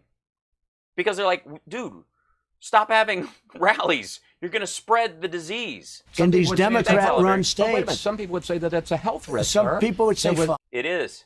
Fine. But I guarantee you, we had some issues after Tulsa. If everything was gone, we had some issues after Tulsa. You mean a spike in cases? 100%, they still wouldn't allow it. What? If it was 100%, they still wouldn't allow it. After Tulsa. If everything was gone 100%, they still wouldn't allow it. Are you high? What are you talking about? He had a rally in March. There was no... it was even on the way up, and he was still allowed to have it. He had one in Tulsa as it was spiking. Of course, if there's no disease, you can have rallies. What kind of paranoid nonsense is this? What kind of fantasy land does this asshole live in? If there was no reason to stop my rallies, they would still stop my rallies. What are you talking about? Not allowing me to do it. So they're not allowing me to have rallies. Me to have rallies. No, it has nothing to do with you, asshole. People can't have concerts either. And the people who go to concerts pay money to go to the venue.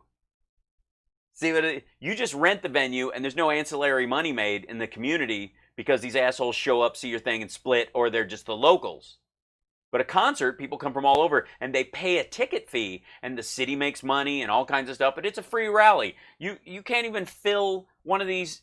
You couldn't fill Tulsa, and it doesn't cost anything. Nickelback jammed that place to the gills, and they charge minimum $30 a ticket. Front 6 rows are a couple $100. It's free. You can't fill it. What are you talking about? I got to tell you, if I may say. Yeah. P.S. Yeah, he also, thank you, Heather, for reminding me. He also doesn't pay the cities for the necessary security and all kinds of other stuff. And the venues get stiffed. Respectfully, in the Fox poll, they asked people, who is more competent? Whose mind is sounder? Biden beats you in that. Well, I tell you. You are losing the mental acuity poll. Let's take a let me see. Test. Let's take a test. Let's take a test. Right now. Let's go down. Joe and I will take a test. Let him take the same test that I took. Oh, you mean the "Are you smelling almonds right now" test? I took the test too. By the way, I like Nickelback. I have nothing against Nickelback. I've paid to see them, and I would do it again. I heard that you passed it. Yeah, how did It's you not do? well, it's not the hardest test. No, but No, I had to say hand nylon part carat yellow. Hand nylon part carat yellow 4 times. Hand nylon pork carob Karen. I had to say hand. We're honored to have with us today our amazing Vice President Mike Pence and his wonderful wife Carrot. Hand me carrots nylons, you yellow bastard. Hand me park carrots yellow. Who was the guy in?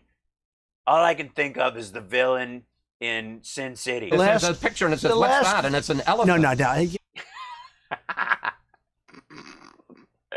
You see, that's all misrepresentation. Well, that's what it was on. Why is it misrepresentation? What are you talking about? I think this might be the indicative, like the indicator of the quality of troll right now. You're spelled without an apostrophe re, a looser. Loser is spelled with 1 O. Just for future reference. I'm trying to help you out, trolls. I'm trying to help you. And the one you're looking for is UR. It's an abbreviation of UR. You are a loser. That's what you're trying to write, and I get it. You're trying very hard. It's very hard when you're a loser to write you're a loser. It's, you know what I mean? It's like your fingers rebel. So what you're going to want to do is write try typing it now. Y-O-U apostrophe. That's the one with a single hash mark, not the dual hash mark. That's a quote mark. That's an out quote. You don't need that. You want the, are you typing? R-E, then A. That's fine. Don't write U-H. I know that's what it sounds like in your head, but your A, one letter, should be easy right out of the gate. And loser, L-O-S-E-R. Try that. Try it again. Go for it. Looser is like, let's see. It's how your rectum is after you go see Trump at one of his rallies. You see what I'm saying? It's just different. Well, it's all misrepresentation. It's all misrepresentation. It's all sleight of hand. Yes, the first few questions are easy, but I'll bet you couldn't even answer the last 5 questions. I'll bet you couldn't. They get very hard. The last 5 questions. You mean the date, the month, the year? Is his nose collapsing as we watch? What the hell? That's just the shadow of it. Ugh. Because his little coke bump swells up, and then his nasal labial fold right here gets a little darker from that. Maybe, oh, I know. Maybe all the orange makeup is seeping into that area. Yeah. Well, one of them was come back from 100. Where did the trolls come from? Facebook. What are you talking about? You think Russia's going to invest in trolling YouTube? It's too much money. By 7. And let me tell you, let me tell you, if I'm a little teapot, short, all right. Couldn't answer. You couldn't answer. All right, what's the question? Many of the questions. I'd get you the test. I'd like to give it, but I guarantee. I'd get you the test. I'd like to give. Stop. Can somebody, bring me the test that says we have the lowest death rate and the charter says defund the cops. Bring that over. We're going to have the same success. That Joe Biden could not answer those questions. Okay.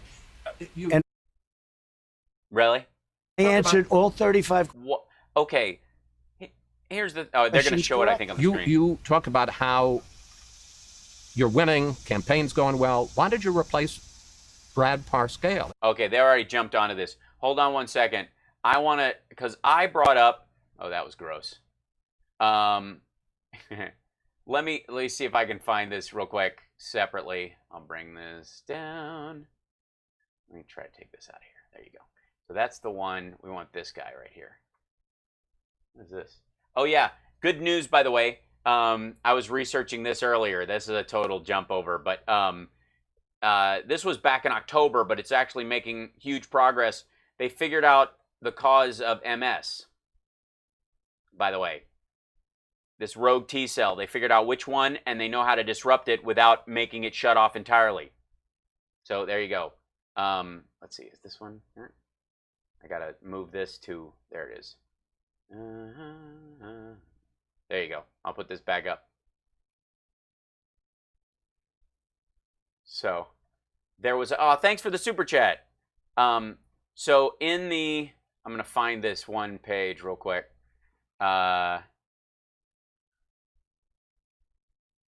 Here it is. So, whoops.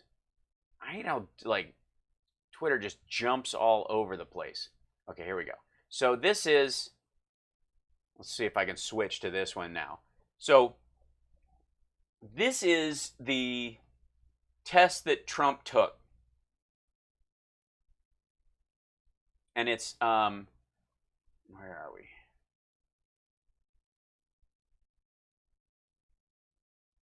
Safari, Twitter, there it is.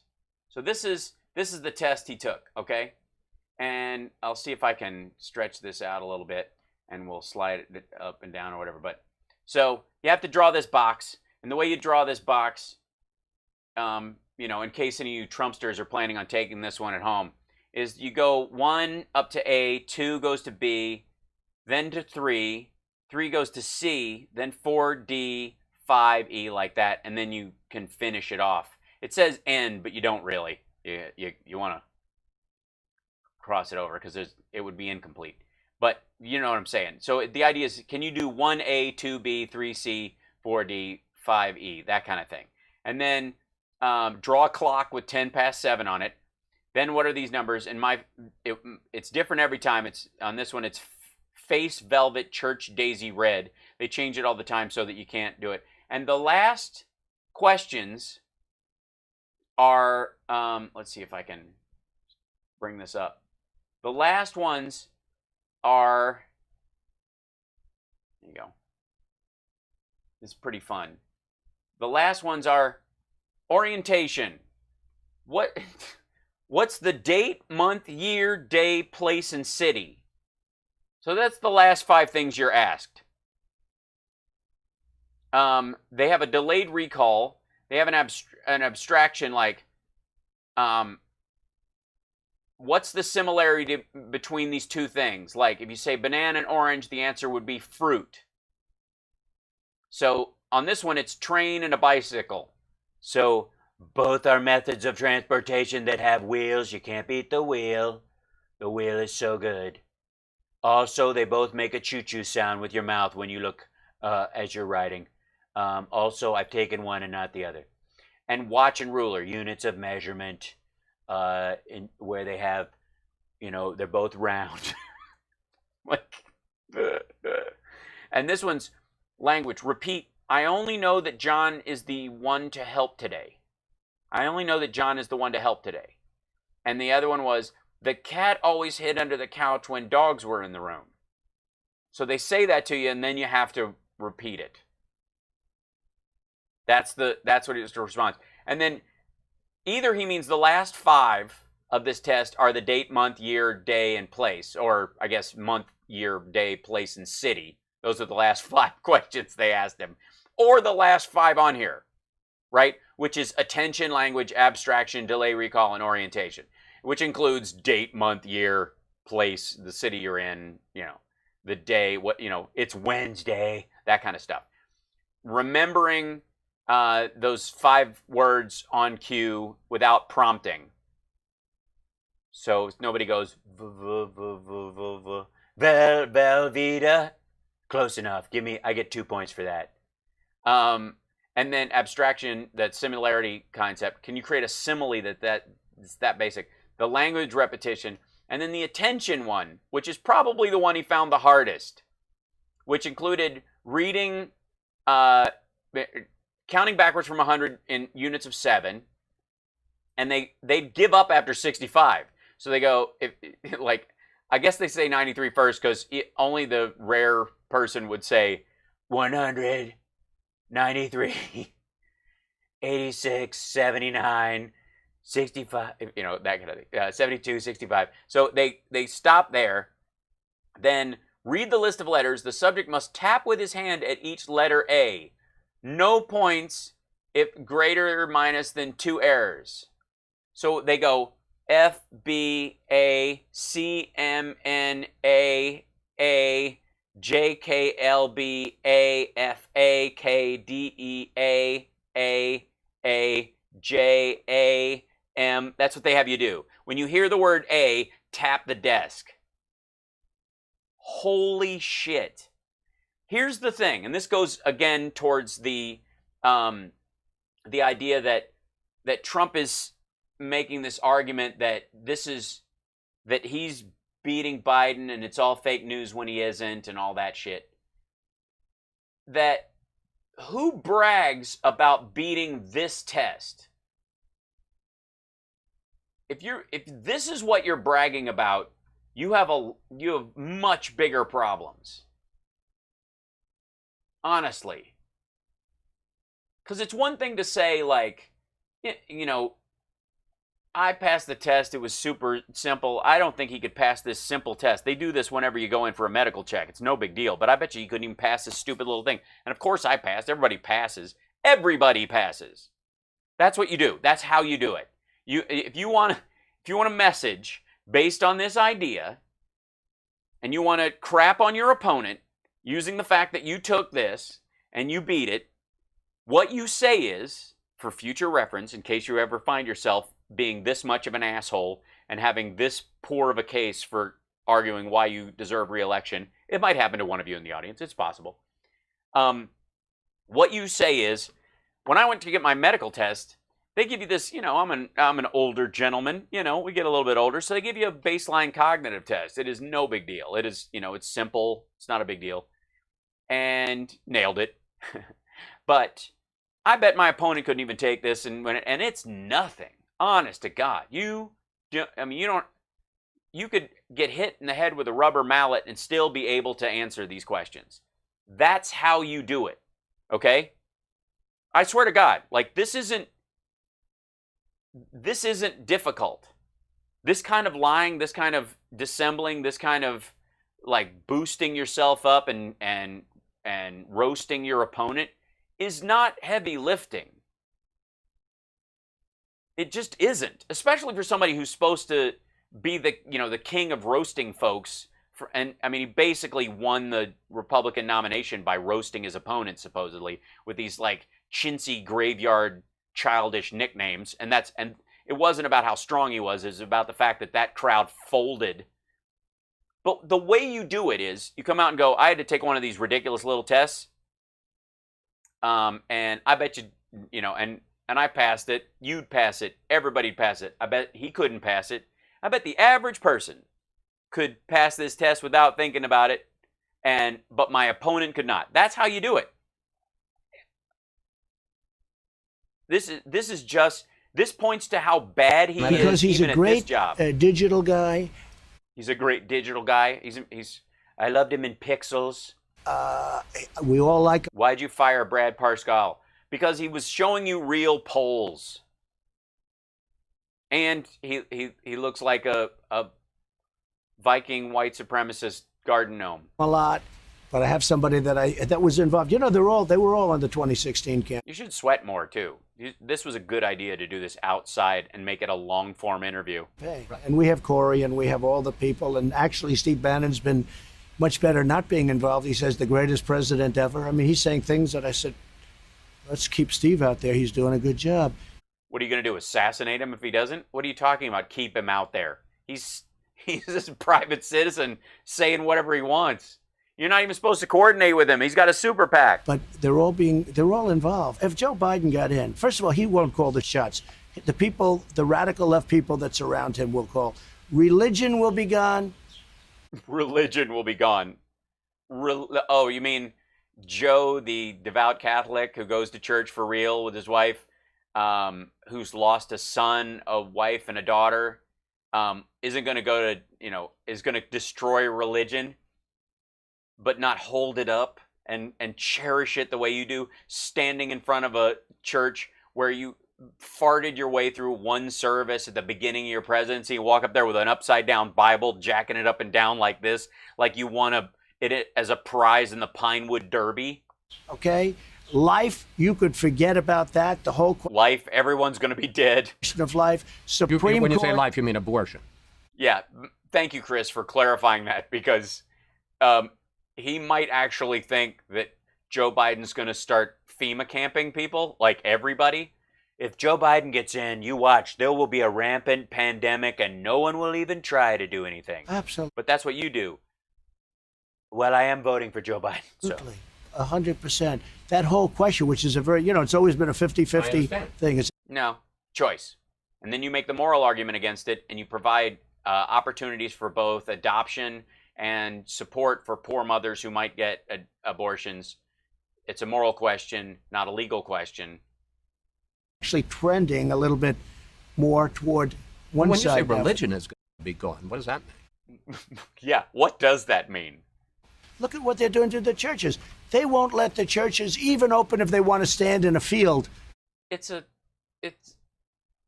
First of all, no one's stopping people from standing in fields. Where is this? And secondly, indoor gatherings of 50 people or more, or 25 people or more, it's a different standard for each state, are what's wrong, not religious gatherings. It's not against religion. It's about the volume of human beings. My mom went and got communion today at church. You know how they did it? They had drive-through communion. They all received communion. They drove through and got it. They were taking precautions. I go to church with her on the holidays. She goes to church every Sunday in some form or fashion. You can watch all kinds of religious services on television. This is all about just like mega churches as election, as vote gathering mechanisms. 6 feet apart. It's just another rally situation for him. We've had churches that wanted to stand in fields 6 feet apart. There has never been. We have churches that wanted to stand in fields 6 feet apart.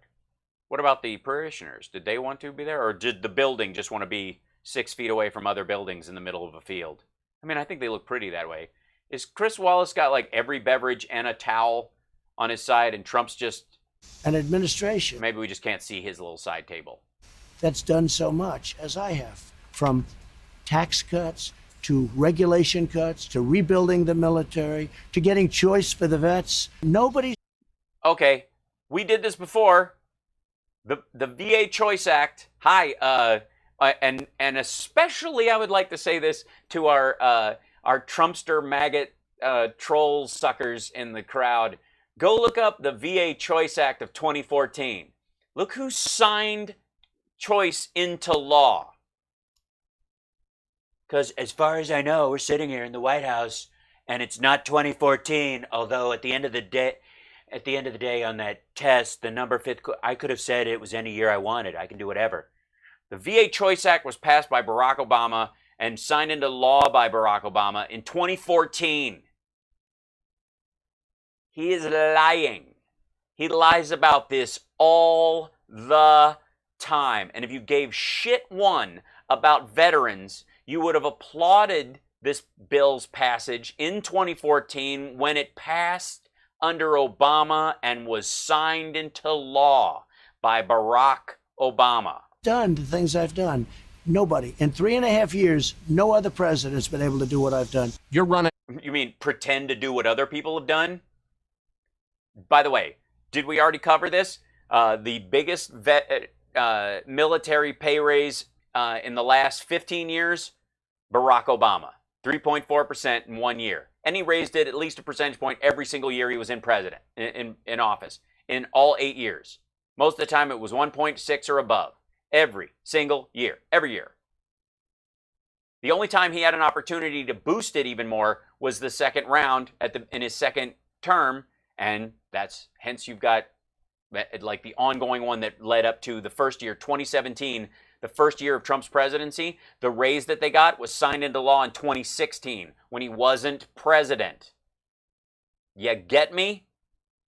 In large part on the economy, you built it once. Now we have the coronavirus. He didn't build it. He coasted on the last one did a major tax cut, doubled the military budget, and ran the largest deficit in history. He doubled the deficit under the last year of Obama. Of course, there's money flooding the zone. They lowered the interest rate at the Fed because he was muscling them. He's basically been priming the pump the entire time he's been in there, and we still haven't raised production. Manufacturing isn't up. You're going to build it again. And in fact, you had great jobs numbers in May.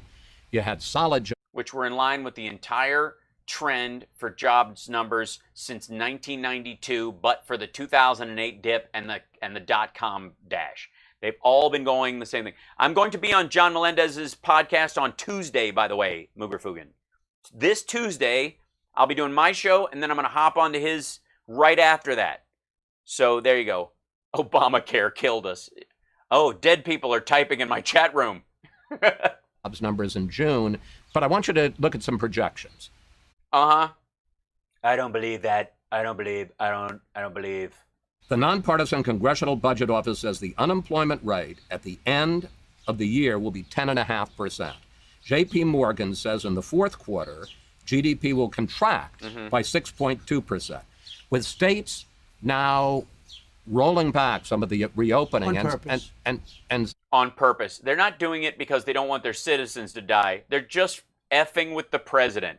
Can you imagine being that self-involved and petty? You really think like with the suicide rates and all the other stuff that goes with dips in the economy, that the blue states are just like, you know what, let's just mess with him. Well, there are a lot of Republican states that are doing it. Yeah.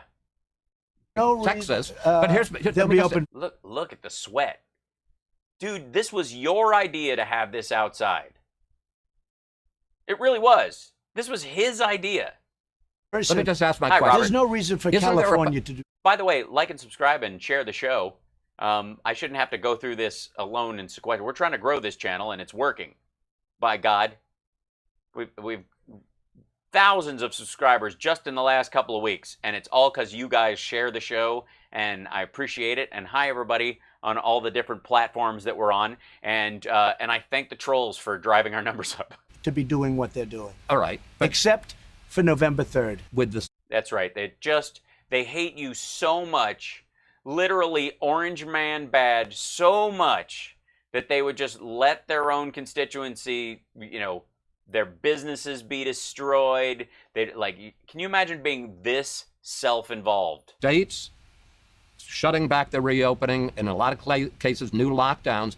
Won't the economy still be a problem for you on election? Yes. But it was always going to be a problem because of COVID-19. That's the point.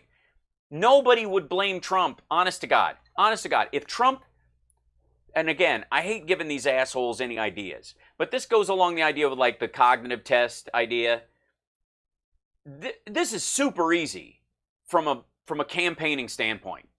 And I hesitate to give them any information. But if Trump, and this is too late, he already screwed the pooch on this one too, but if he had in the first week of April came out and said, ladies and gentlemen, we are taking every possible precaution, but we're going to solve this like Americans. We're not going to see a major wreck of our economy, and we're not going to see this dip, but I want everybody to wear a mask for the next 6 weeks for America, to stop this spread as best we can. We think this will be one of the key things. We now know the science points to mask wearing will slow that spread by 60%. We can get a handle on this and get our economy back on track by late summer. If we don't, it will take a lot longer. We'll get there because we're Americans and we'll survive it, but we want to keep the death rate as low as possible. We want to stop the spread of this disease, and we're going to do it nationwide. I need every American to go about this as if it is a mission. The largest mobilization since World War II is happening, which it wasn't, but whatever.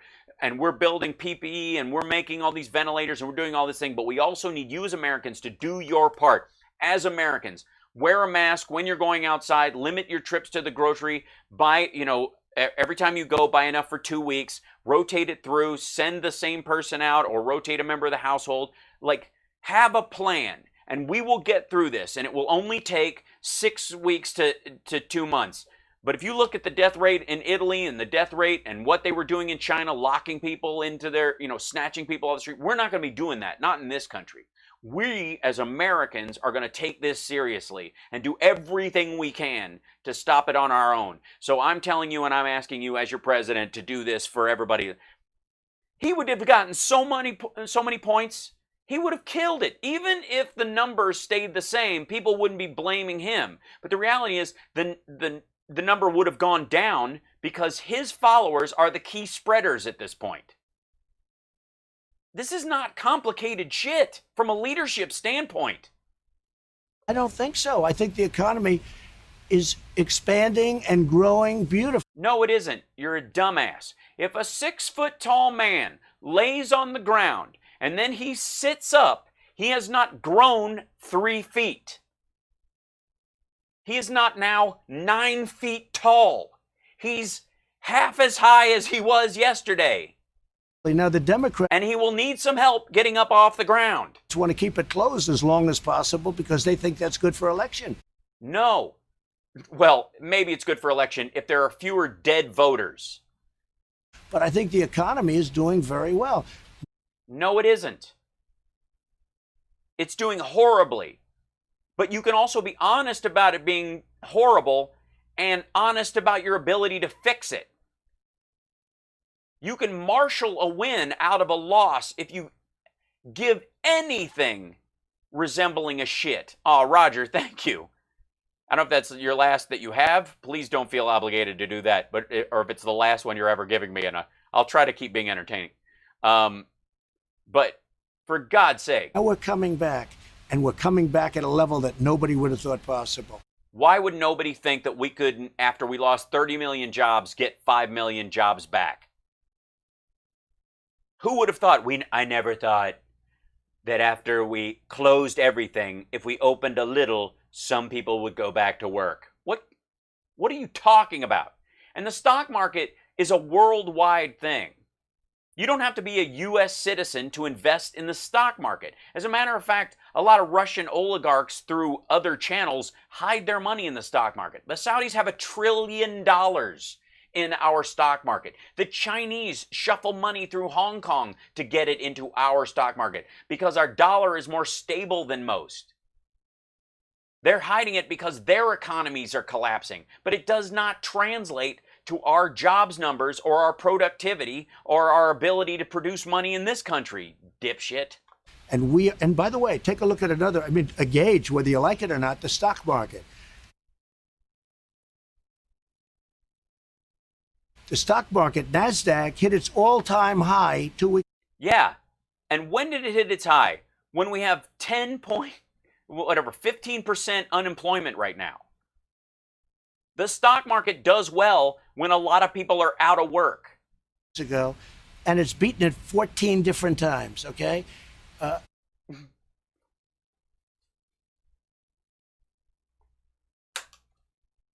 anybody want to count how many times the stock market beat a record under Obama once it hit 12,000? Because it was 6,400 when Obama took office, and it was 19,600 when he left. So how many points higher? See what I'm saying? The stock market. One record for every point above 12,600 to 9. See what I'm saying? Dow, etc. Obama set 7,000 stock market records.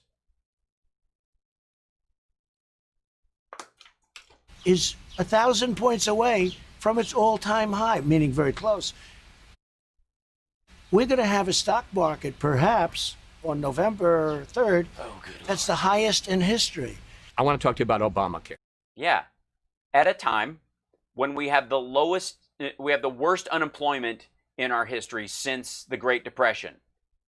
Do you think there might be a correlation there in a negative downward sense?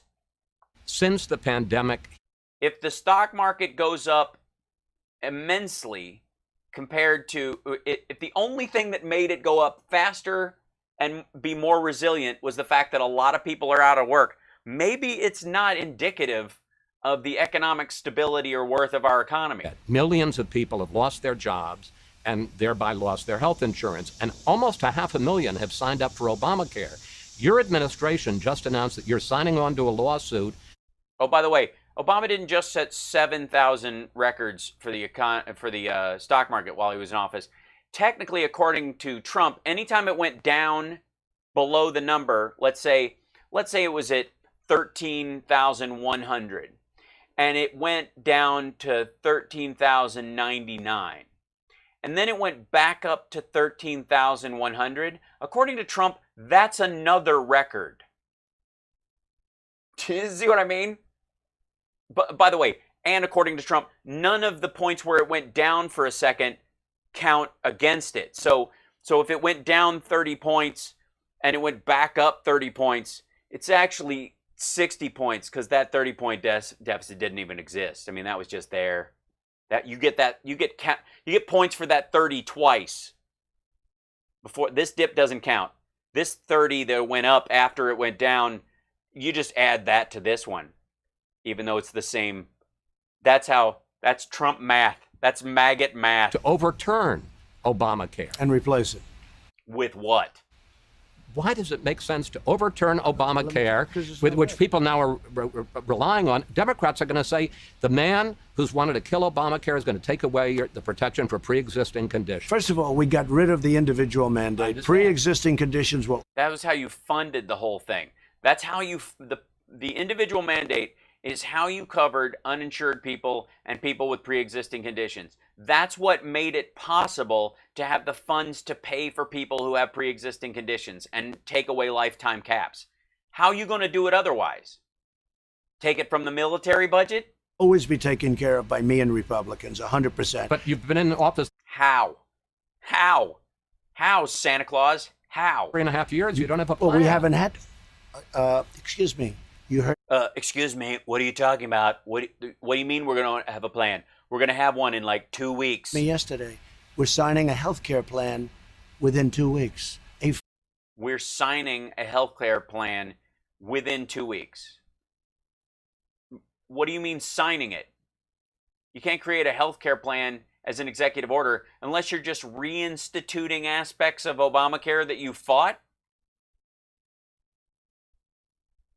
You're not going to pass it through the Congress, through the House and the Senate in 2 weeks. It's not even up for a vote. No one's even seen it. You're not going to talk about no one ever read Obamacare, but we've got it in 2 weeks. We're going to have a health care plan that we have not managed to pull out of our ass until July of the re-election.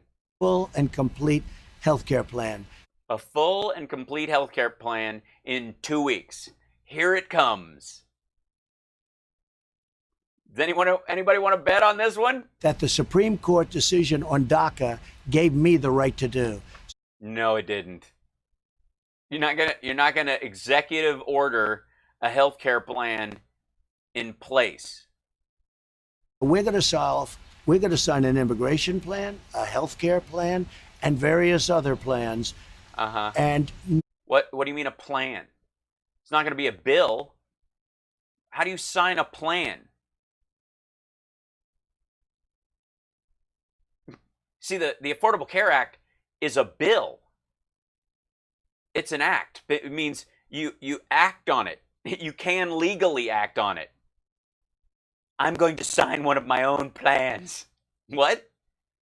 Sign whatever you want. Sign the toilet paper after you're done. And? Nobody will have done what I'm doing in the next 4 weeks. It's 4 weeks now. Sorry. 4 weeks. It's going to be crazy. Supreme Court gave the President of the United States powers that nobody thought the President had. Because a special dispensation under DACA, you mean? Why would that allow the President to write legislation? Proving by doing what they did, their decision on DACA. No. DACA is going to...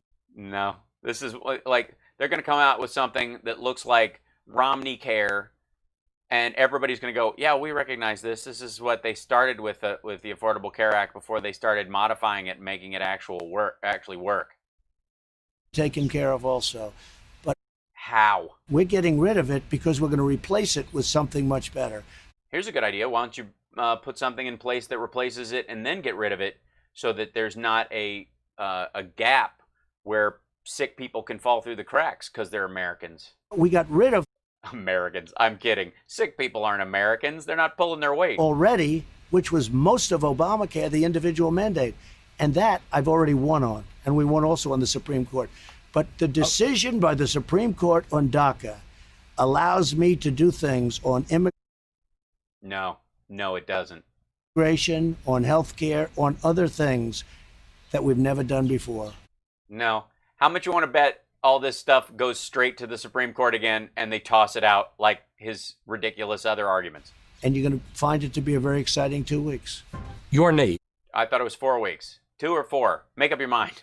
Mary Trump has written a book about you and your family, and one of her main points is that she says your dad, Fred Trump Sr., damaged the whole family. And that you guys regularly use the N-word and anti-Semitic references around the house. But we'll skip that part. And here's what she says about what you learned from your father. He learned to become the killer you mentioned.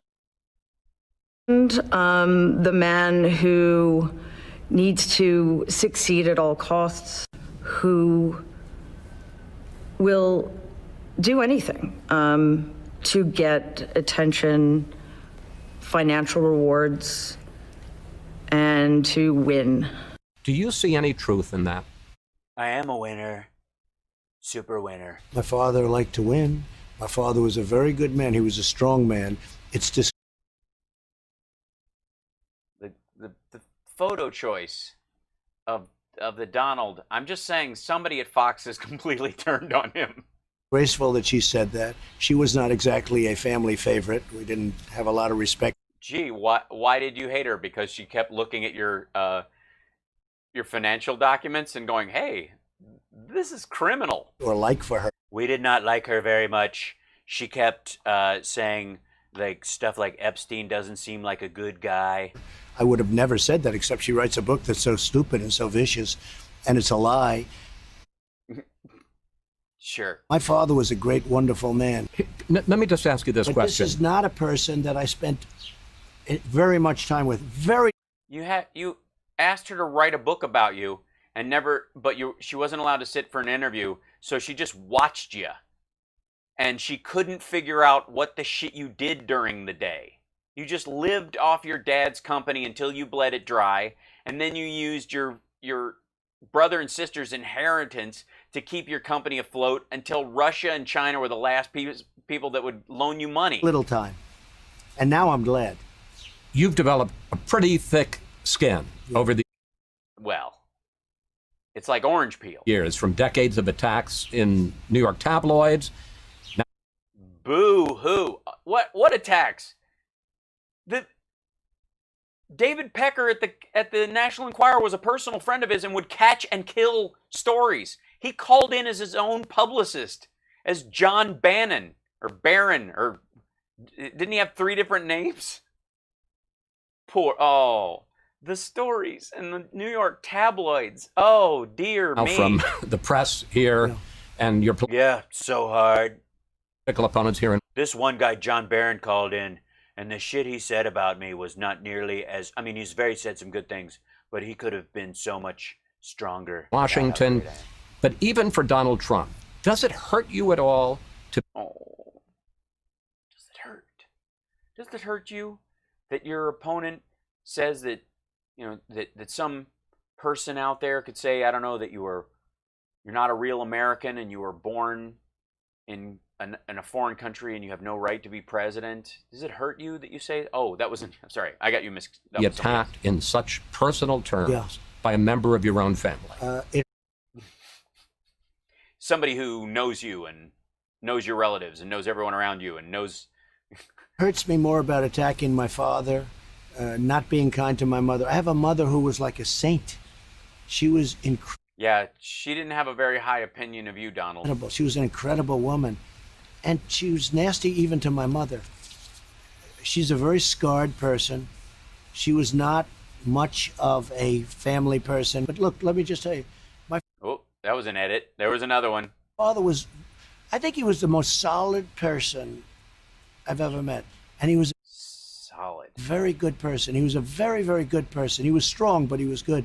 For her to say the kind of things, a psychopath, that he was a psychopath, anybody that knew Fred Trump would call him a psychopath. And you know what?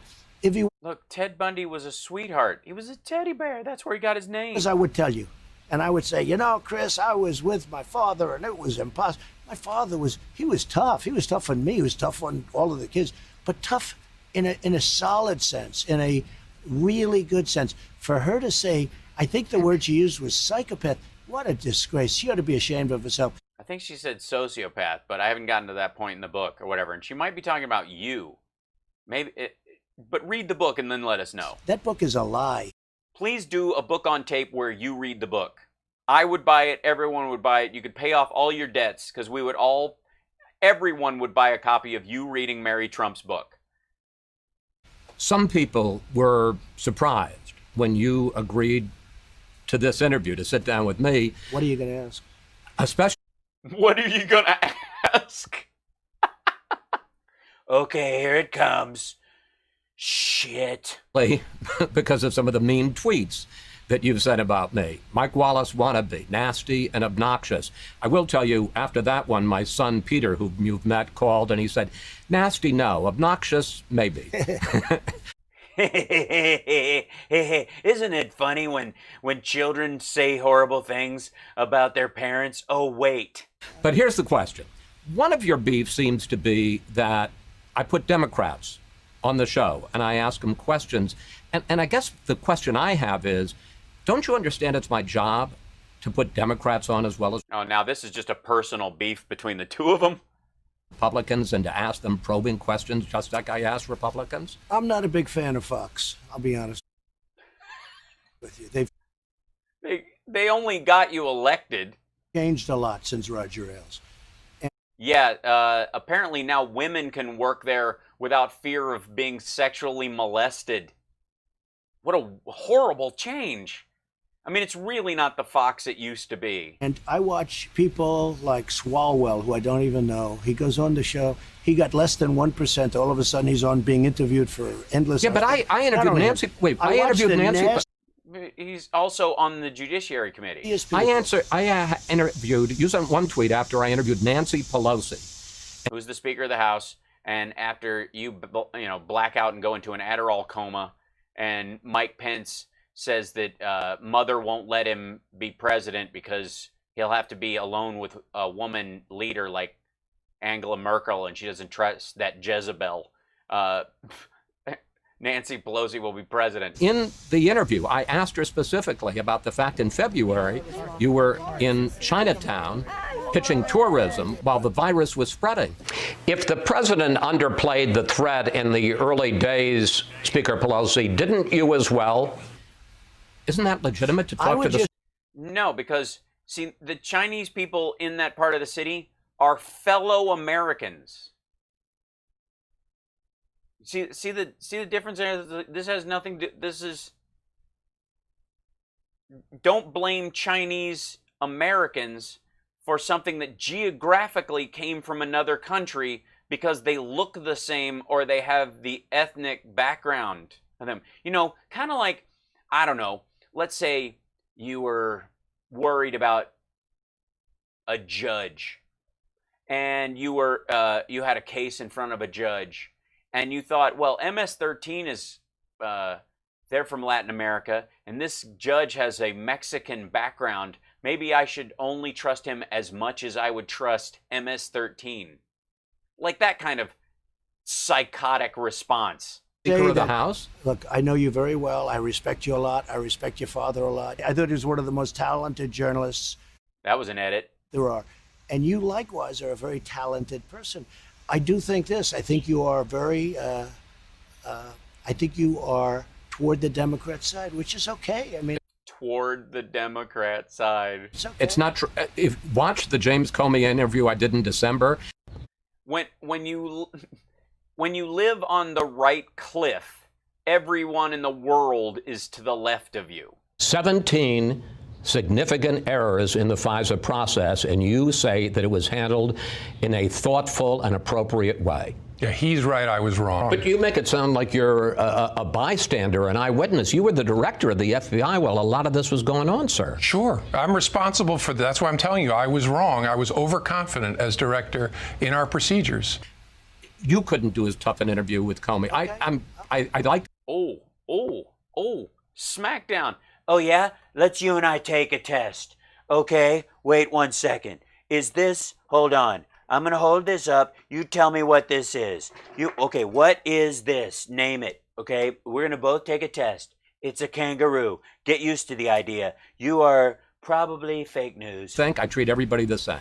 It just seems to me that you are very prone to be nice to the Democrats, and maybe I'm wrong about that, Chris, but...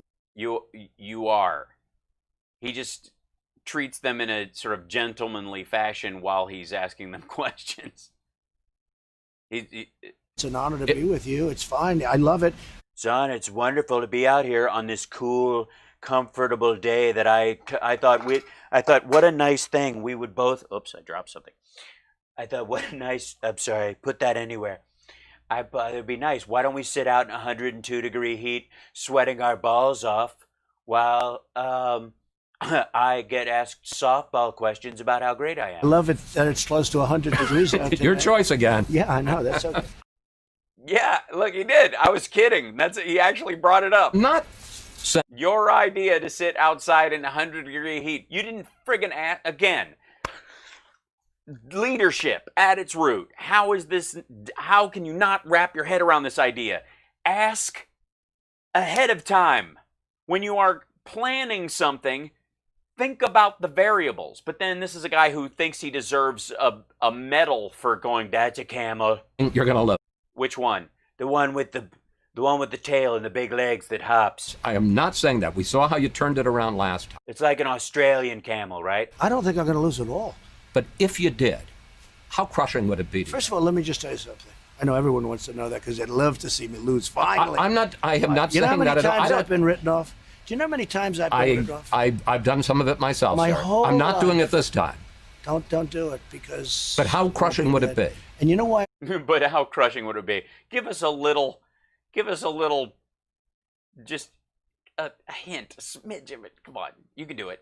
Show us just a teeny bit what it would look like when the guy you lose to is somebody you think can't put two words together. Well, it's because the country, in the end, they're not going to have a man who's shot. He's shot.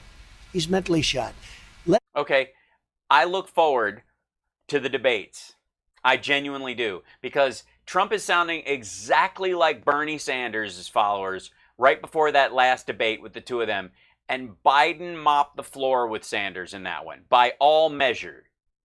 The hyper lefties who were looking forward to this were saying the exact same shit. They were saying the exact same thing that Trump was saying. He's got nothing. He's just, he's missed a step. All this like Biden, mentally deficient. All that hashtagging and shit. And Biden mopped the floor with Sanders, and everybody afterwards they were like, I got to make, Sanders really didn't lay a glove on him. Like, yeah. This is just going to benefit Biden long term. Please keep this part up, because you're going to talk about how he doesn't go anywhere and he doesn't come out, and he can't make a statement. Now you can't wander around the stage because of social distancing, so you can't be this sniffy mess hanging over his shoulder all the time. And Biden's going to be Biden in this, and he's going to kick your ass while you go, look, we had the best economy, and then we had to shut it down. And just don't believe me. Ask Mike Pence's wife, Carrot. She knows. Come out of his basement, go around. I'll make 4 or 5 speeches a day. I'll be interviewed by you. I'll be interviewed by the worst kid. Yeah. And we've already pointed out 20 times where you've been an incoherent mess, and you want a trophy for passing a baseline cognitive test that they give to people who've just been in car accidents to see if they can leave the hospital. That hate my guts. They hate me. Oh. Do you understand how tortured I am? Oh, whoa. Hate my guts. There's nothing they can ask. No, they don't hate your guts. They hate your bloated orange face and your sweaty skin and your fiberglass hair and your dilated pupils and your weird slipping dentures. That I won't give him a proper answer. And your Chinese tie and your Chinese flag pin. Some people will like it, some people won't like it. I agree with that. But look. By the way, he does have a lot of guts to hate. I will say that. You answer the questions. Let questions. Biden sit through an interview like this. He'll be on the ground crying for mommy. He'll say, mommy. Really? Really? On the ground crying for mommy. You think, has Biden ever in an interview with somebody like like Chris Wallace or on any show tapped out and asked for his staff to bring him a piece of paper to make a point that ultimately makes the point of the interviewer? At any point. Not a once. This dude was like, go get the piece of paper. I'm going to show you that it's there. Sir, it's not in there. It is.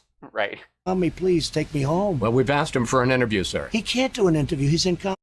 He can't do an interview. He's incompetent. He would pick a terrible place. He'd probably say, let's sit outside in 100-degree heat. He would probably say he's got plans coming, but they're going to be in like 2 weeks or 4 weeks. He's going to make it he'll probably show you fake polls that he's winning. I have the real polls that show that I'm winning. There's a number you don't mention. It's called the enthusiasm number. Yes, we are all very enthused to see you voted out.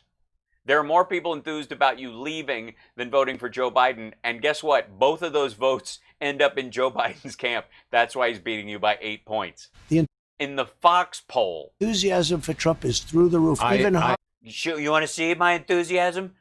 Bring me the death chart. I mentioned it. Even higher than last time. The enthusiasm for Biden is non-existent. Everyone knows he's shot. I love Joe Biden. He's a sweetheart. He was very effective during the Obama-Biden administration. Obama likes him very much. He's been through a lot. He's got a lot of empathy. He cares. He's been through the process. He knows how legislation works. He knows how to whip votes and get stuff done. And against you. Well, that's okay. That's his only shot. I mean, that's his. Right. Look at Chris Wallace. Yeah, that's a problem. Only shot. I agree. And those people know I'm doing a good job. No, they don't. But there's something in my personality that they don't like. Because look. That's what it is. It's not what he does. It's that they just don't like the cut of his jib. You know what I mean? Biden has a lot of problem. Is it one big problem? You mean problems, plural? Oh, God. If you're going to swing, don't miss that bad. Done what I've done. Biden wants to come in and ruin our country. That's what he's running on. That's the Biden platform. Yeah, because that's what he's been doing for 40 years, running on a let's ruin America platform. Your taxes. He wants to do things. He wants to add regulations that I've all cut. No, he doesn't. He wants to have sensible regulations like everybody does. You modernize regulations. The Obama administration cut a bunch of regulations. They had a 2-to-1 rule. We still have regulation, a lot of regulation, but I've cut it down to a level that nobody ever. Yeah, and what do we have to show for it? Cancer clusters. Thought possible.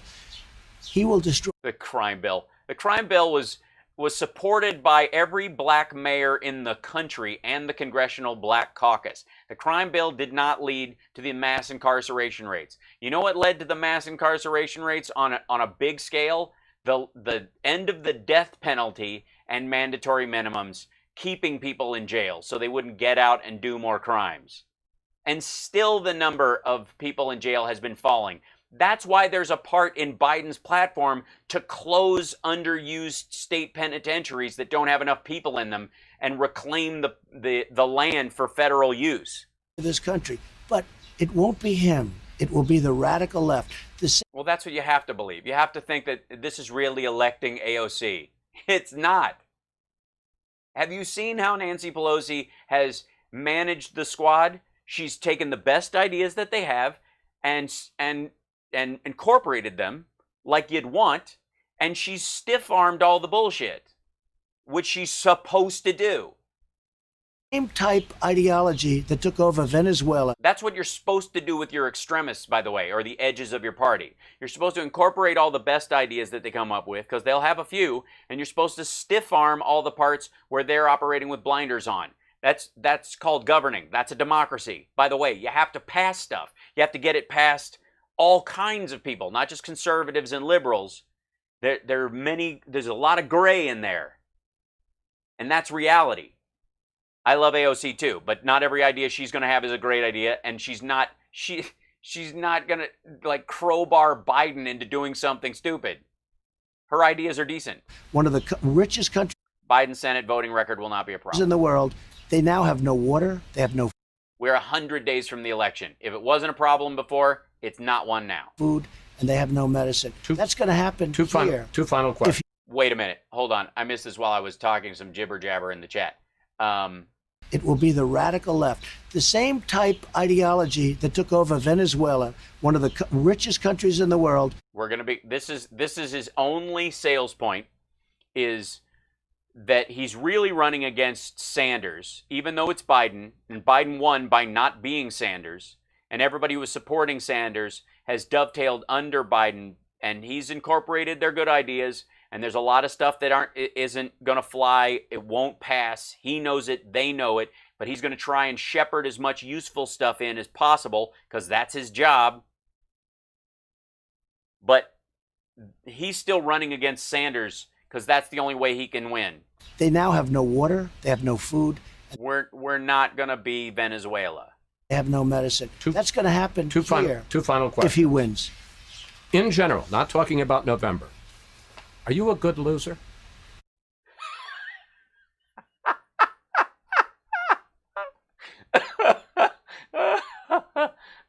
I'm the best.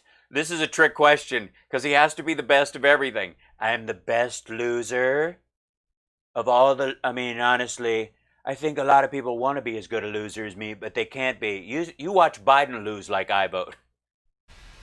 I'm not a good loser.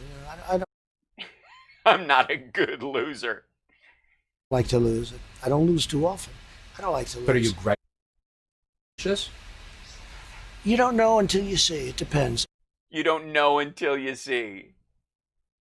You've lost bills. You've lost legislative battles. You've lost stuff in the Supreme Court. You're a whiny mess. You're a terrible loser. No, I'm sorry. You're great at being a loser. You're just bad at living with it or dealing with it. I think mail-in voting is going to rig the election. I really do. You have to believe that. Otherwise, you have to confront the reality that your entire presidency has been a shit show. Are you suggesting that you might not accept the Yeah, he's been bankrupt 6 times. results of... By the way, never, again, for the Trumpsters and the maggots in the audience, Donald Trump has never, in his entire life, his company, while he has been running it, has never shown a penny, 1 red cent of profit. Not a one. Always in debt, never cleared the debt, never made money on any of the deals, never got above water, not once. His dad did, his sister did, and his brother who passed away did, on their own, as adults, as human beings. Trump never has. He had to borrow from his siblings' trust fund to keep his company going. He needed cash. He borrowed $56 million minimum over the course of a year and a half just for cash operating funds. And then magically got a $600 million loan from Deutsche Bank that came from Russian funds. And magically got a $300 million loan from China that he never has to pay back. I have to see. Look, Hillary Clinton asked me the same thing. No, I asked you the same thing in the debate. There is a tradition in this country, in fact, one of the prides of this country is the peaceful transition of power, and that no matter how hard fought a campaign is, that at the end of the campaign, that the loser concedes to the winner, not saying that you're necessarily going to be the loser or the winner, but that the loser concedes to the winner and that the country comes together in part for the good of the country.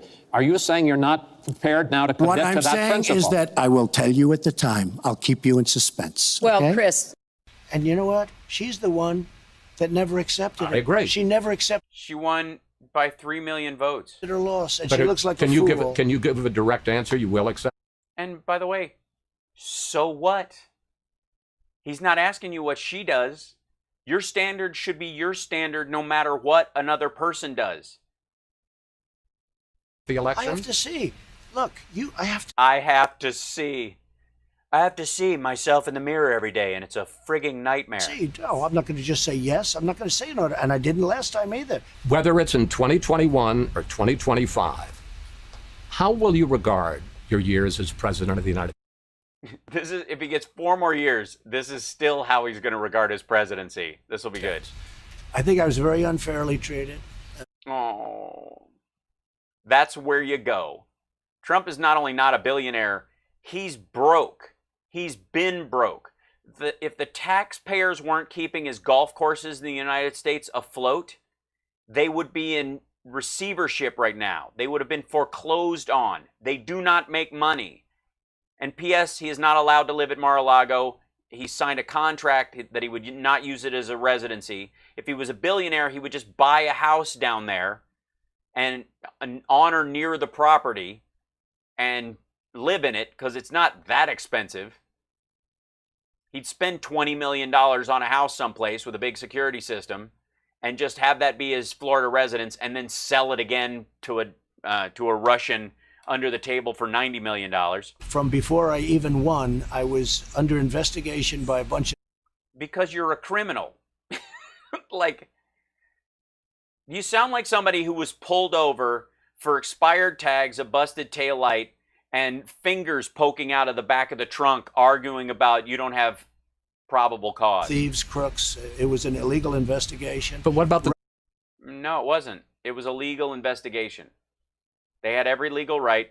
They were spying on the Russians, and you got caught in the net. What about the good parts, sir? No, I want to go this.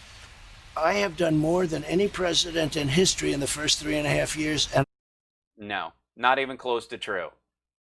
Didn't pass VA choice. Not the largest tax cut in history. Certainly not the largest middle-class tax cut in history. Maybe the largest military budget and the largest deficit in history. Outside of wartime, maybe. I've done it, suffering through investigations where... Oh, he's suffering. Guys, he's suffering. Well, we should just put him out of his misery and let him go on a vacation, long vacation. Just go live someplace where they really appreciate you, like I don't know, St. Petersburg, Leningrad. People have been, General Flynn, where people have been so unfairly treated. The Russia hoax, it was all a hoax. No, it wasn't. Mueller scam. Release the Mueller transcripts from the grand jury just freely. Redact the parts that might show intelligence and law enforcement intelligence gathering techniques, but release the rest of it. Let us see. If it was all a hoax, what do you got to worry about? It was all a scam. You're in. Again, Ron Jackson, your is spelled Y-O-U apostrophe R-E, and the QAnon cult is a bunch of morons and fools, and I'm sorry to hear that you guys have almost no friends left in the world, but I appreciate you gathering around to suckle at the teat of this orange blob every time he shows up on your Facebook feed. It's all false. Release your taxes, release your school transcripts. I guess, did Joe Shapiro sign an NDA about doing your SATs? A bad decision on one bad decision, Jeff Sessions, and now I feel good. One bad decision. So Tillerson was a good move, you're saying, and Bolton was a good idea. All right. Because he lost overwhelmingly in the great state of Alabama. How is it the first person that recommended you to the nation, the first senator who came out in support of you, that ultimately his loss in a primary to get that Senate seat back is considered a victory to you? Here's the bottom line.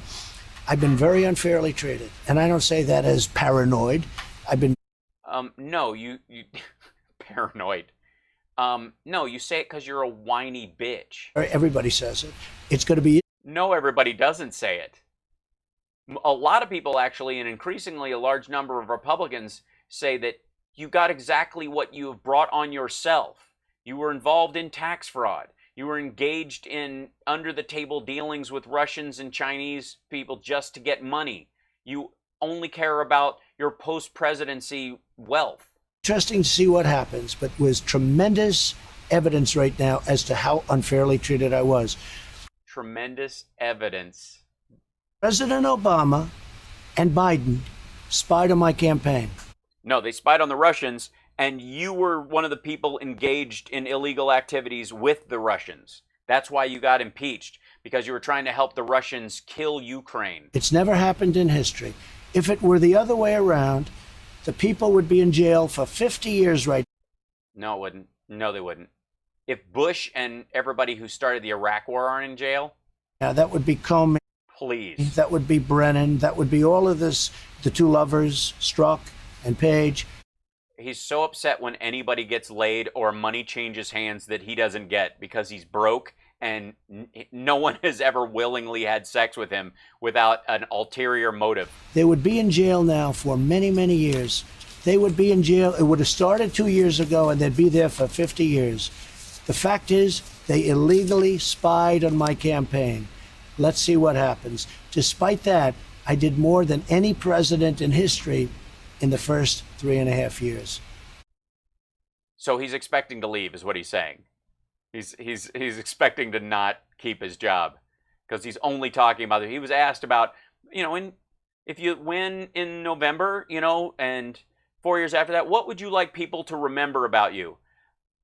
Think about that for a second. Somebody asks you that question. You're president of the United States, and you have to go over, you know, like your legacy in an interview that's going to be on the network that helped you get elected.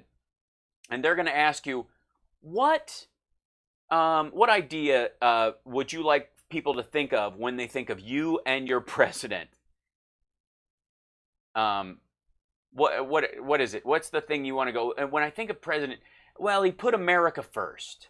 Or I want them to look at the wall and think he kept out the bad people. Or, you know what I mean? Like, that would arguably, that would be, again, this is not difficult. This doesn't take a lot of work. You have to be, do you know how much work it takes to be as dumb as he's being right now? And self-involved and pathetic?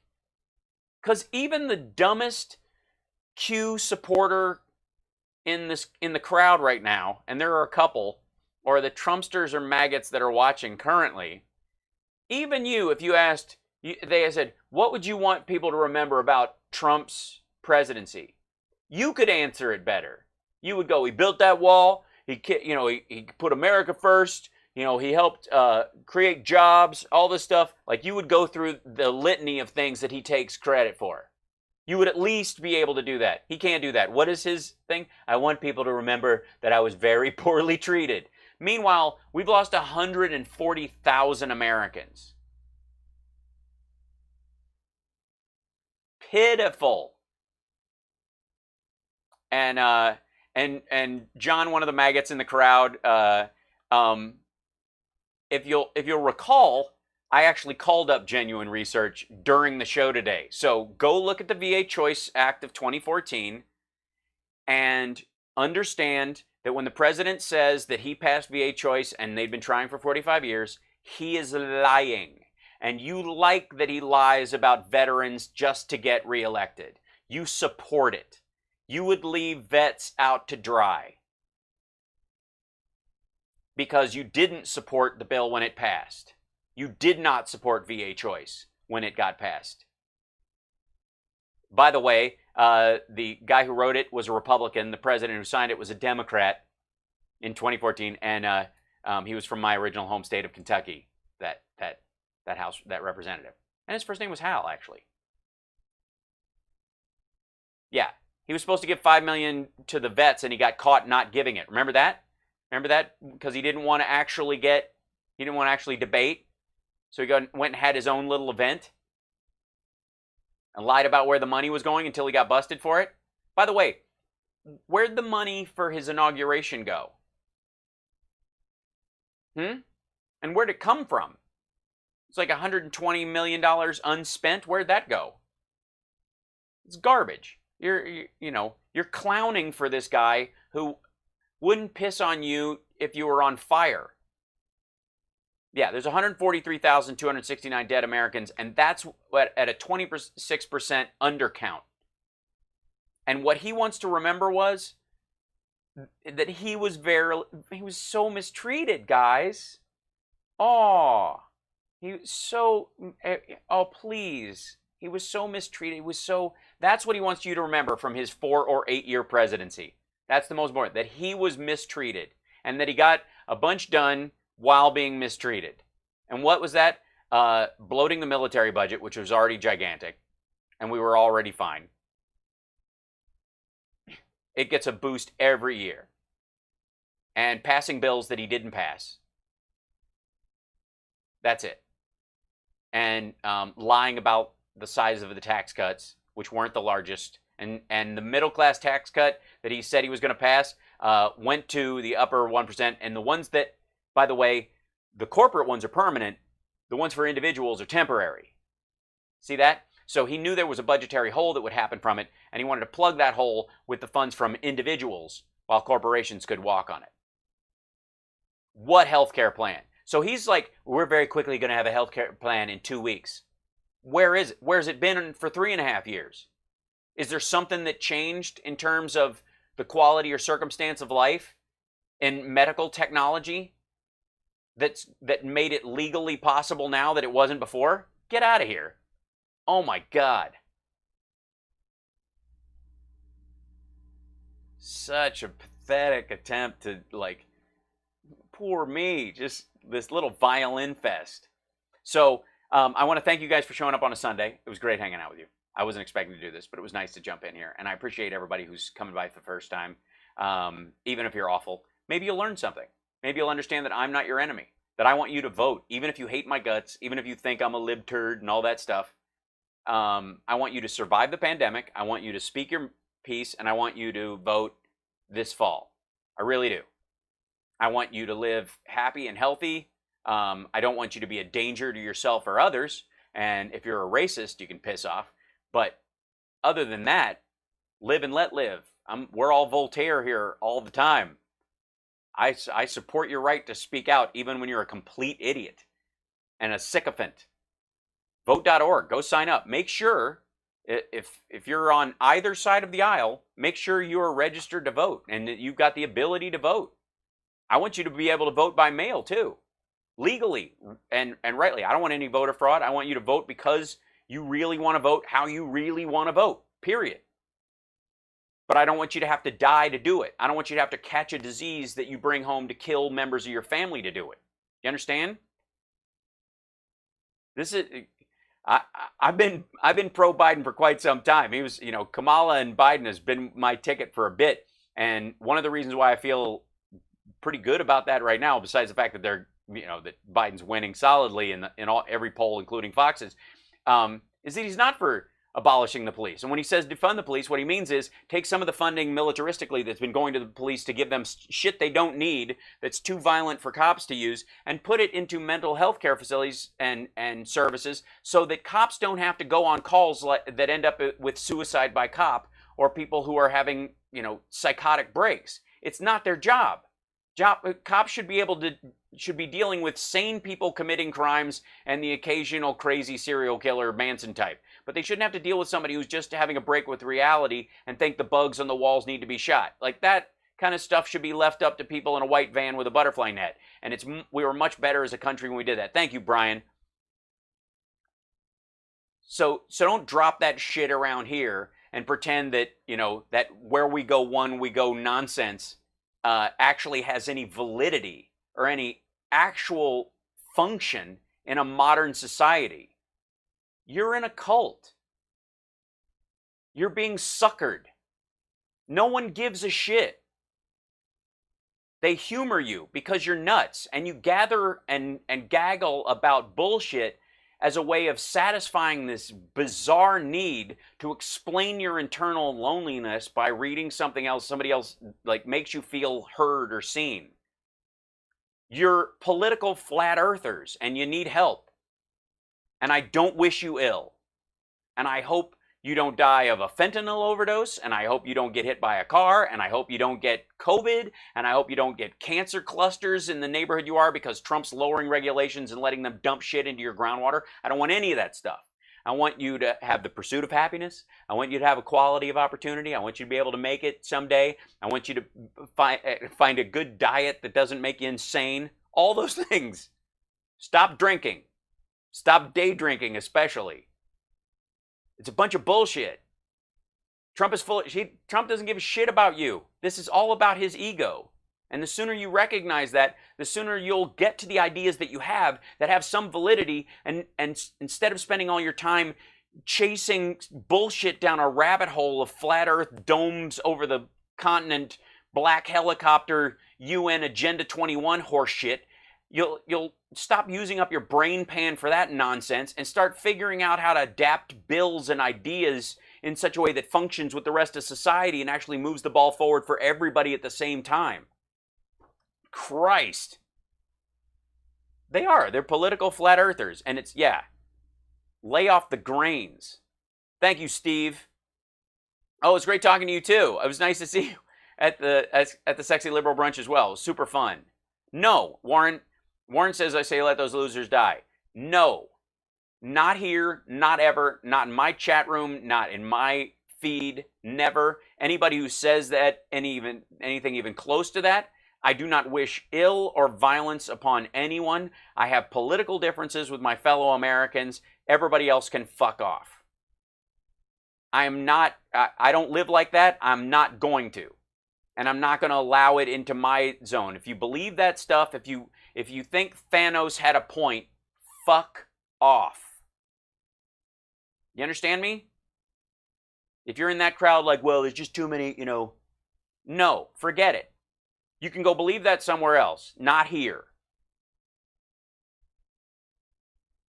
So, other than that, I have no opinion. So, I will see you guys tomorrow, 3 o'clock regular time. I might move the show on Tuesday up an hour or so, just so that I can do the Stuttering John's podcast. And I'll let you guys know on that day. But again, in all seriousness, the maggots and the Trumpsters and the sycophants that are watching that love him and would just think that his farts are the same thing as a ventilator, I think you're a moron. But I want you to live, and I want you to be able to vote, and I want you, as my fellow Americans, to thrive in some way or another. I don't wish ill upon you, okay? Ever. My concern is you are bringing ill upon yourself through your own bullshit craziness. That's the problem. Go get some real friends. Reconnect with your family. Be a person. Stop following this orange bloated tangerine Mussolini asshole and go find a band you like and follow them with that level of support. Christ. Thanks, Brendan. Yeah. There is no middle zone in this around here. And if anybody ever says, I hope they get COVID and die, or Chuck Woolery's kid, I saw people saying like how poetic or whatever that he got it or whatever. No, it's not Chuck Woolery's kid's fault that his dad's an asshole, and you don't wish anybody's children get sick just to show them what an asshole they are. Never, not once, no. Jesus. Not around here. You can go, if you want to do that, go watch Jimmy Dore. That clown will play into that horse shit all the time. No. So anyways, I love you guys. I love everybody in the chat that comes and joins us here. Like I said, even if you're a freak, even if you're a complete dim bulb, at least you're hanging around and you have the guts to listen. So there you go. Yeah, totally, Warren. That's me. It's these friggin' Masons, man. We just believe in everybody's right to live and be free, even if they're stupid. Good, what a weird idea. Anyways, yeah. Thank you, Mike. Thanks everybody in Canada and New Zealand and Noel in Ireland. Bless you. Sláinte. and everybody in Europe who's watching in Norway, and like, I'm sorry I kept you up so late. You're wonderful. And take care of yourself and take care of somebody else, and Can't Stop Lying and everybody, and Jill and EO and all of our patrons. Bless you guys. I will see you guys tomorrow. Have a great night, okay? Man, I'm tired of being right.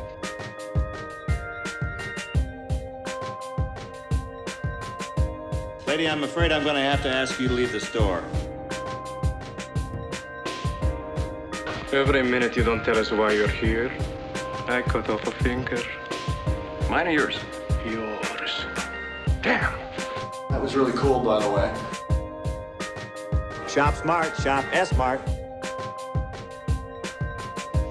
Something strange happened to me this morning. Was it a dream where you see yourself standing in sort of sun god robes on a pyramid with 1,000 naked women screaming and throwing little pickles at you?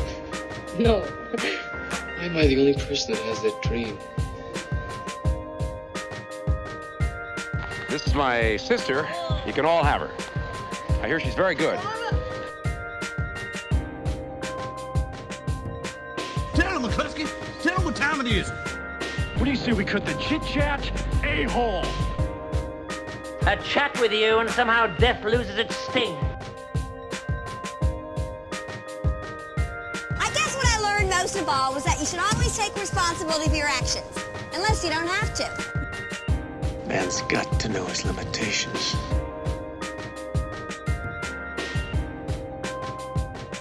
All I'm offering is the truth. I am a HAL 9000 computer.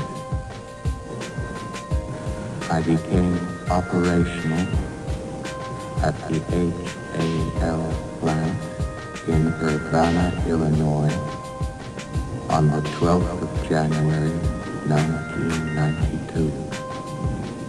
I was thinking of the immortal words of Socrates, who said, He's you real nice. If I didn't have puke breath, I'd kiss you. Nice. Nice. Not thrilling, but nice. I'm your father, Luke. Give in to the dark side of the Force, you knob. I'm rich and I'm dead sexy. Groovy. We've got entirely too many troublemakers here. Drop your shorts and bend over, Mr. Babar. Moon River.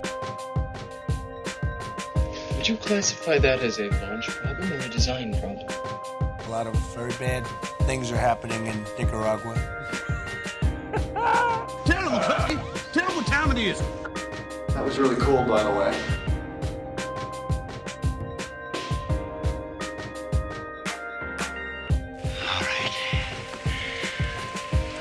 Who wants some? Who's next? The sportos, the motorheads, geeks, sluts, bloods, wastoids, dweebies, dickheads, they all adore him. They think he's a righteous dude. You using the whole fist, Doc? Once it was reluctantly aroused. It was hard. You using the whole fist, Doc? Once it was reluctantly aroused. You using the whole fist, Doc? You have nobody guarding your potatoes. Thank you, Doc. You ever served time? A lot of very bad things are happening in Nicaragua. I have come here to chew bubblegum and kick ass. I'm all out of bubblegum. I know that you and Frank were planning to disconnect me, and I'm afraid that's something I cannot allow to happen. Well, it's a well-known fact, Sonny Jim, that there's a secret society of the 5 wealthiest people in the world, known as the Pentaveret, who run everything in the world, including the newspapers, and meet tri-annually at a secret country mansion in Colorado known as the meadows. So who's in this pentaverate? The Queen, the Vatican, the Gettys, the Rothschilds, and Colonel Sanders before he went tits up. Dr. Evil. I didn't spend 6 years in evil medical school to be called Mr. Thank you very much. I feel like a Kentucky Fried Idiot.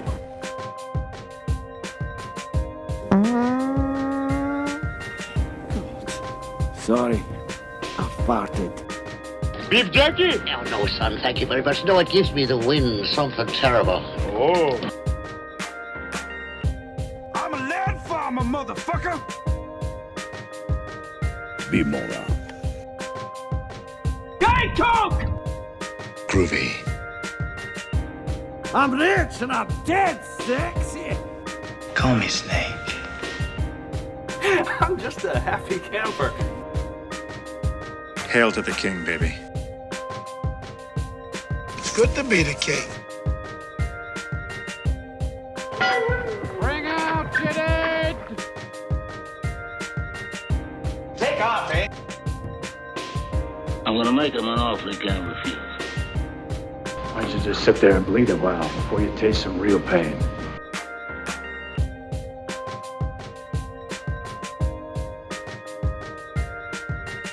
I gotta barbecue your ass in molasses! That's great psychology. Why don't you just say something bad about my mother? I couldn't think of a more horrible job if I wanted to. And you have to do it. I love lamp. I love lamp. How, in the name of Zeus's butthole, did you get out of your cell? We need you. Hell, I need you. I'm a mess without you. I miss you so damn much. I miss being with you. I miss being near you. I miss your laugh. I miss your scent. I miss your musk. When this all gets sorted out, I think you and me should get an apartment together.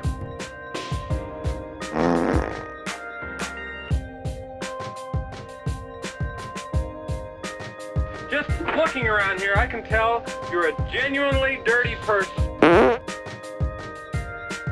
Shut up and never say anything again as long as you live. Did you hear that? Yeah. It's a dick fur. What's a dick for? To pee with.